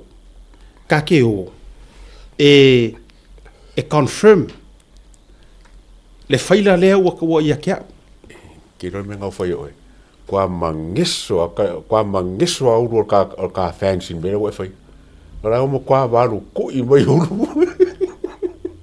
ole okay por aí foi me ngo va ka ngi me wa akide se me ngi ka mai bele kikia e ye le fa tau miliona o le whaatau miliona o mea whale. Oh, ia, okay la. Whaakau miliona o mea whale. Miliona ta la le siaki na whaatau atuai mea whale. Furnitures. Inge ngusila. Whaakau aku inge ngusila. Ai sengi mai ai mingi skai ko olua i Samoa il pae ingalan kengi. Okay, lola kampangi pe a whai whaakau aku inge. Ia kula ia lei. Vai go solo news ala ke lor kampangi o e fa ka ko ngi milionga kala kau o mea fale ai le ialu se fongo fa vai e le ialu ngi mea malo o mea fale ale mingiska le wata oto toya o le mau e o ai le o ia ka ke mele skofi wo maka keke mai leo o ele wa e fa fonga mai te mil. Pewe na fayatu e sola le to loina fa bello mo e sola ku loinga ai amio le. Ioi. Maka ukia le to. But I will give you details and brief. Yeah. Am I elta to. Au ko po le watu. Er watu wa. Ai wo o fayatu. Wata oto. Ia, toia o le mai mangkuala, ele ila se mea fo ile le e kau faa pepelo e se si le kulanga o le a. Ia. Le fo e faa fonga mai le whainga malo i Samoa. O le whainga malo le ngala ko whaia mea lea. le foka uma ngai ia le foka uma ngai kwa painga maro fia me o le sap ia who pays $1 million furnitures ikiro le se fulu le iba ma le ongo le iba ma su lima iba o le ongo ngai mo le ma le iba ngako su lima yes so se la kon feng fia oka mongi kala moni o telefa pe to te lo foye e ya mata la jokes ya mata talie na mata fa ya tula ia le o se si va e ngai lo ai mo fury ele se fury mele ele se fury true story ya io mele ka le rule of law ya mele ka o le root of all evil io milionga kala fa kaua kuai se kampangi ko kongo ngi usila e wa kia o kampangi o le fo o mo kopio se mako kama ilisiki ai nga ole avea se verify kalia loa ya le aku lunga pe ya no fa yatu awa lava ne io tau fa pea e aru fuoro mako kau kinga mar fa ku kuanga nga va le atawa o le leanga nga awange e fa pe ke sola e ke aru ese wa ele sa wa ele manguia mai e ke halu ngu awa ne fa pe mau te fa sawina oi yai ele mafai o nga faia se nga ku ai nga mea ele mafai I can't ya le u fa ku benga ele ai se me fa pena em fai na fai ya ele me fai o nga luenga ma mea nga o ko fai e ko muri mai ai ole ata o to mai foi se ka o ye ya la maka pongsa la ye ya as coffee ponge wa ngai ya ro winga man to ta ya ole le ska por kalami fakulanga ka ya o ya ru makar ka ka ya furu makama furu lo maka ko ai le lau mata atulanga uma ya atulanga na ya le fa funga banta to finga malo ke lo foi ai time nei ya ai masalo po o mea o detector el ka ko foi ngor mea so enga le na fai yo le foi o le forensic audit ya o ko yanga mai ko yunga fai ka wo yo ele na ai afa pe le o le ai po le ase ai ki anga fai ai ya la o fionga de mingiska o tupe maua ya a faio e fa mai ya availa por mo statu itu ai lo lunga proclame yet ai ole a fa statu tala me sote yet o ko sisi lo ba ole advance le na so enga statu proclame ele selma kalang fayak anga ua masu er ke lo ke se si sa mo o levan kau fang o leva langa ma fu isia ma tuar soi fu le atawa o leva no fa ngar wenga fa pui tasi le ngar wenga sa u fa ku fa pui muri ngai me o fa sala longa manga me o leva fo ina fa e fiu mo pang ka ke fe alu fa mai e fiu e kau fa mai au seika maram lama le ya ngai ka yang kanoka ko ngula ke le no fa pui le atawa am lama fo ma to la to na ma to ngal lu fa tasi yang o fayak e ke kaure halu yungi veske ke kele kau su ngi o fa ilonga su ai makau ile kua maku uno loko ke fayar mesau ele ai se isi poko sili lo le wisdom e au mai ele tua e kasi harau kilo e kasi harau fa alongor kanger pangka e loa o le fanga o le pepelo lai ova iyo kasi ala fa longo excuse ma me uma markangi la mga evili fafo e mga evili fa ket so o sto inga me yes ya fa fa ile wa a mata ile nga ruenga le ni o ma uo tangata fa sala lawe su e fo ya le la mata ta su e so ne toi ar talal na emilio ngar kawo o ka eso sao fa ingo fo kai milion lele e pisa mai fo mai ya vai ka ko le ulo tangata my boy Ia. Ola breaking le na tuana dei. Le kioa a vili le sap i so se mea se ma so se mea so i kula fongo a wangi o ese. Yes.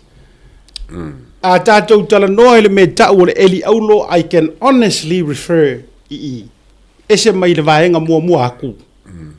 Io le tele o le au eli aulo lanu moana. A le waka ko ia, ka ke musu koe whai aku.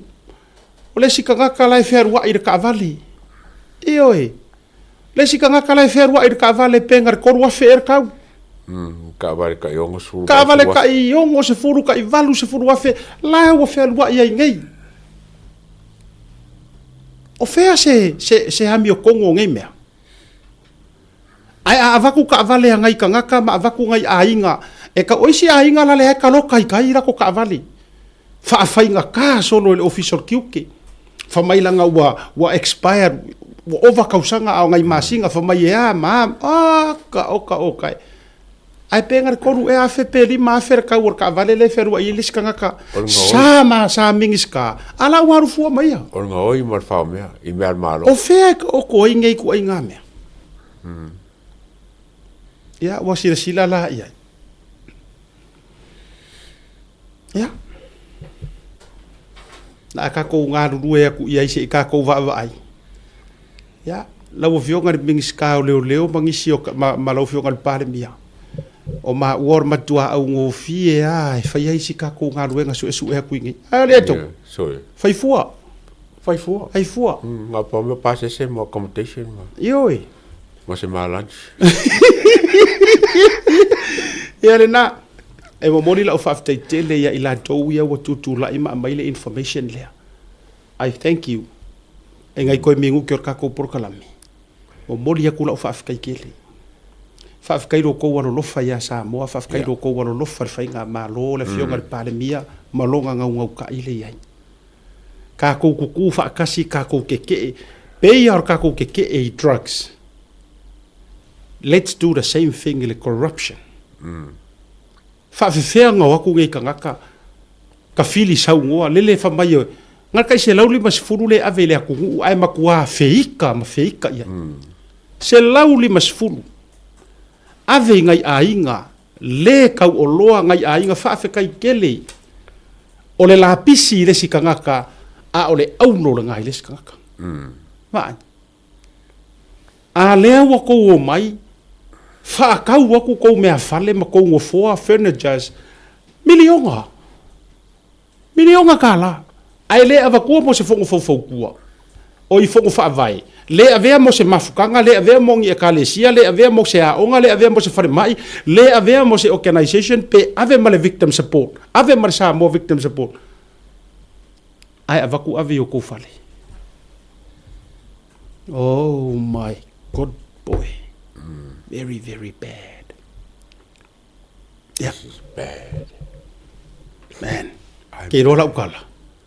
Ko ke sau fa fai fua ngisi o ko ke sau fa fai fua I makanga ruenga yesa yai ko ke sau fa fai fua I ofisa o levan ka ko sau fai ka malala.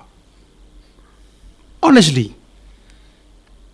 O ke fai akua ngai kala male alofa umai ko o lo loko mo le ko o ko wisi e ko ke sa fai ofisa o malo ma ofisa kikele sa ko sa fai ai wa levan ko sa fai poku kai kasi kongo kang malala ma ka fai ngaka leva e se kele o isika ngaka la sa fai ngai ka fai ngaka ma kang malala kele ngai ka ngaka la e wa mo li se ngisi lo ko lo kang ka uma kele fo ngisi ka ngaka o la wa mo la pe ka male o king fai popo kuno kasi re ka ngaka ma ku ha se ar me le ngalo kai ka male ko se ya a le sa fai mai o ele ke sa fai ko kongo ofisa sa e sa fai officer malo wa levan ka kaunga ai nga o yukai kang malala ya e vai ko ke aku ko kongi o ko le malo mau ko alaungi ko fele le solo ki e ka vale le malo ai ko fa nga ku per malo milio nga fa ka ko me afali awe ke pole peke koe kau ka mo e ai kampangi lea pole alava. Too late. Yeah. Too late. Ar kampangi foi lea. E ke le corrupting. Yes, ele mfai. La ngai lo se pisingi se sa mo fu di. Lo se pisingi se sainga. Au. Ya. Te ataua. E vai le ka o malili Yeah. o malili Wa fi o fare le. Mai al pokla mel tau ya ne va ka fiafi. Fa ftai ya te o tau o lo tau lango ina le nei porkalame.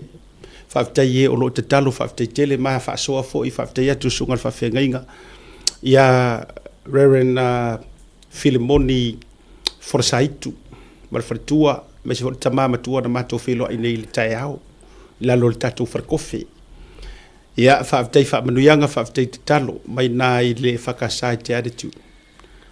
Wingo la tala wa fe ai o se fa manuianga ya te au tatu filo ai.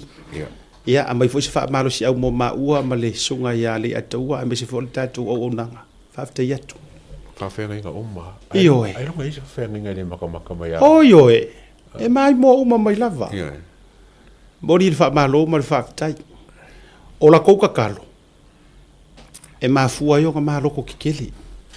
Langa ele e ye fo yo ma uta mali anga. E tofu uma tatou ma le ola taitasi mai le atua. Ai mo moli fa malo ma fa ftai. Fa kai yaku ya ke o kou tau te fa do doina le nei porkalame. Le ala fo ile na ata pena le porkalame e tu ia ile loto ma le nganga atoa. Le anga ile se fa pa ole. E tutu li matu ma tutu ngutu watu le tautua. ya E ka kaunga e si la fia. O mea ia, e ka kaunga o kou si la fia leanga, it belongs to all of us.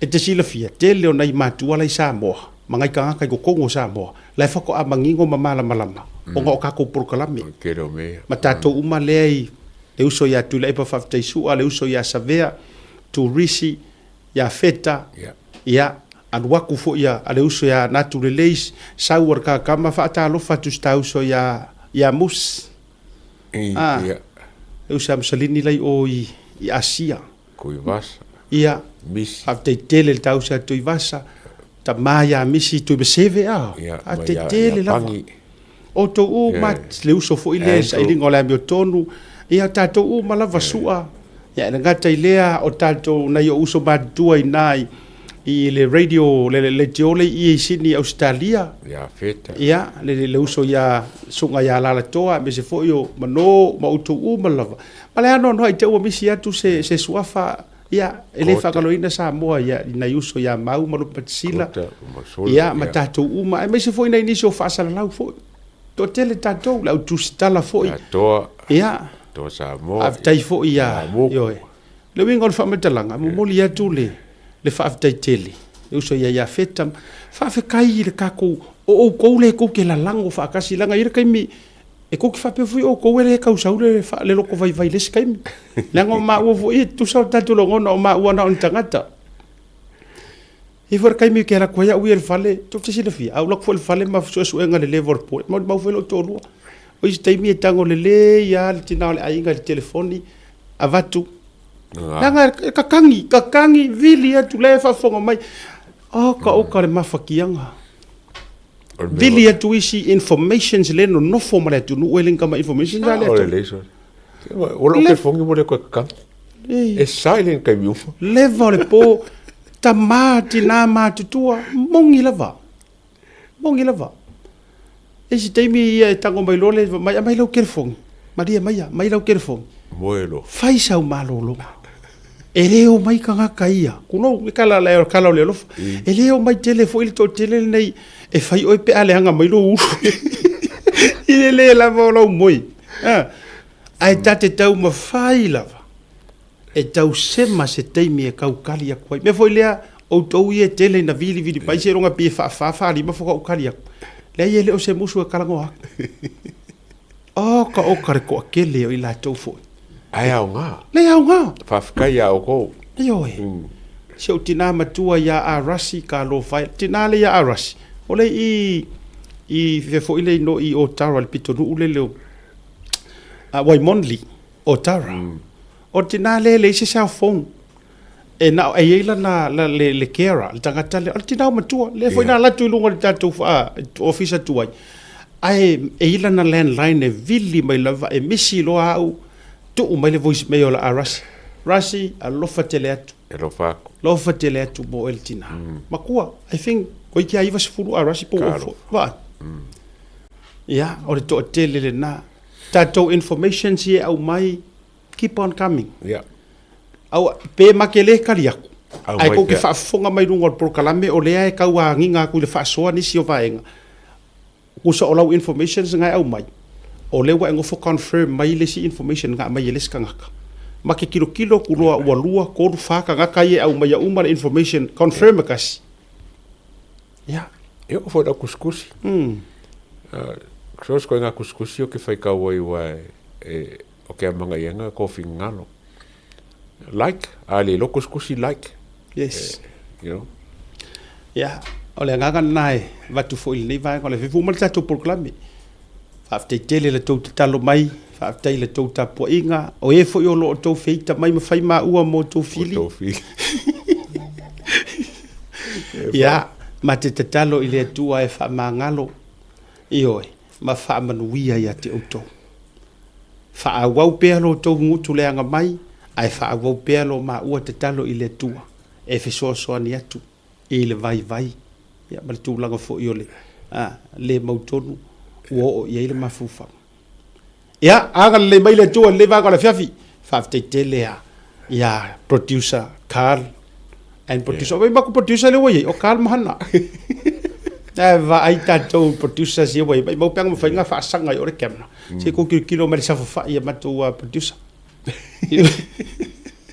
ya ke ro la o la spiriki ka ko producer le la ave ka le producer o ya pulo by the way puloku o Carl o Filipino nga mango foi le fa Filipino ko maro kan le maro le ka faila ka producer ai pi ka fa sainga mai chun chan e pelo so we do have a Filipino ang Pinoy nga producer ang iyang ngalan si Carl Ramos so maraming salamat si Carl Ramos ang kapaypa ang Diyos nagpendesyonan sa iyo at sa imong asawa ay pasensya walang asawa may sila la kakamano law afa pupu ko fa so ifo ay hindi na ya singkod taman ya maraming salamat sa iyo also faftay fo ile finayahan so so eleleya maraufa sa mo hanay palawale nga au may dungan por kalami ya ai faftay tele ya il tatou au ngā lulu le vanga ole afiafi ya faftay foi le atawa toe fa ila le leila umaka pongsa make sure on cameras askof ole atoyo so fa ila ole atoyo so fa ila ya taurunga proclame tato feilo ile so tofi ile lo famala ngal le le tu a umar maus fa inga askofi e maua erwa kwa ya ilunga erwa tu ai lunga e lawa ya marquês le manga ngai o ka ko ke so va vea so le ke lo que so le pa ya roti ya kamale ma vero ya alo fatele mo auto ai foi senga ngana wale tau te mali i maso poutu ya mali o to finangalo to fa foi mai sala tau tai ya sala foi ya vala wale nei va ngole fiafi ya ai fa manui la vale tua ya i tau manga le nei fiafi tato feilo ile aso tofi a sia tamale ya taua alofa mo outou soifua mai manuia.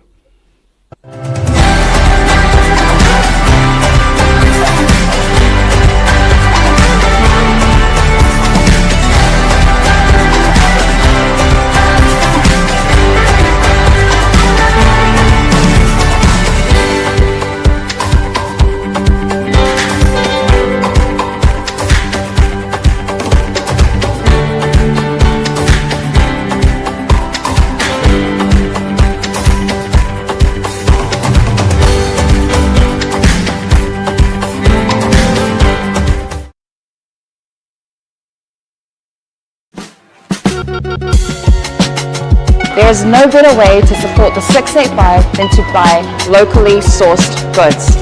Here at Tasi Market, owned and operated by Samoans for the Pacific.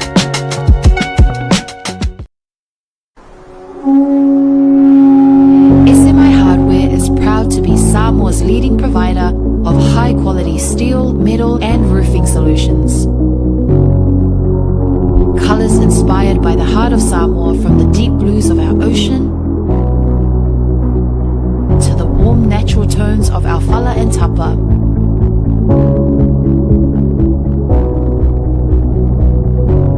To the vibrant greens of our island plants. With over 12 colors to choose from, you can find the perfect look to complement your home, business, or community project.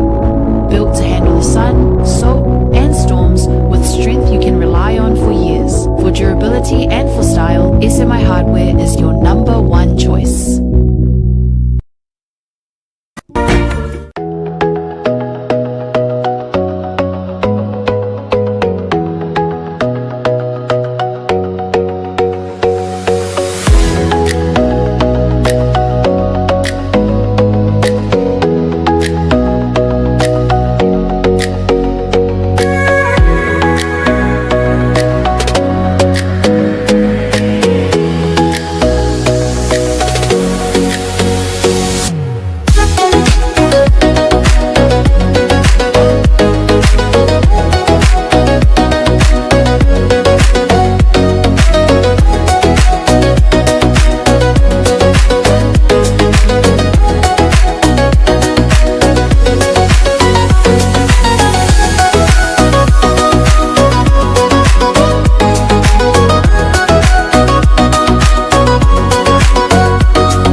Talofa lava, and welcome to Anava Moana Hotel.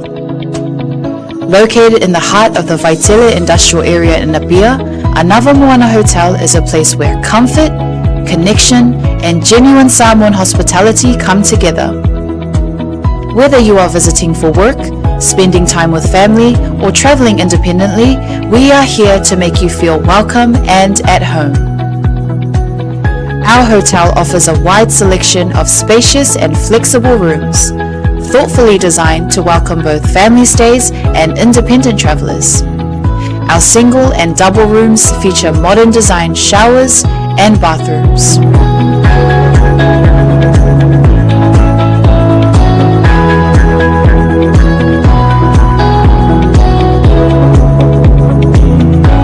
Our family rooms are generously sized and thoughtfully set up to accommodate families of all needs, offering a relaxed and welcoming space where parents and children can rest, connect, and enjoy quality time together after a full day. Designed with both comfort and practicality in mind, these rooms are ideal for longer stays and family visits. Anava Moana Hotel also offers well-appointed conference and function rooms that are ideal for meetings, workshops, family gatherings, and special events such as birthdays or weddings. Whatever the occasion, our spaces are prepared with care to support connection, productivity, and celebration. With restaurants and food spots conveniently located nearby, you'll be surrounded by great dining options and warm hospitality throughout your entire stay. Book your stay with us today and receive a special discount when you mention Hana, Asiata, or Martin upon check-in. Visit our website www.anavamoana.com.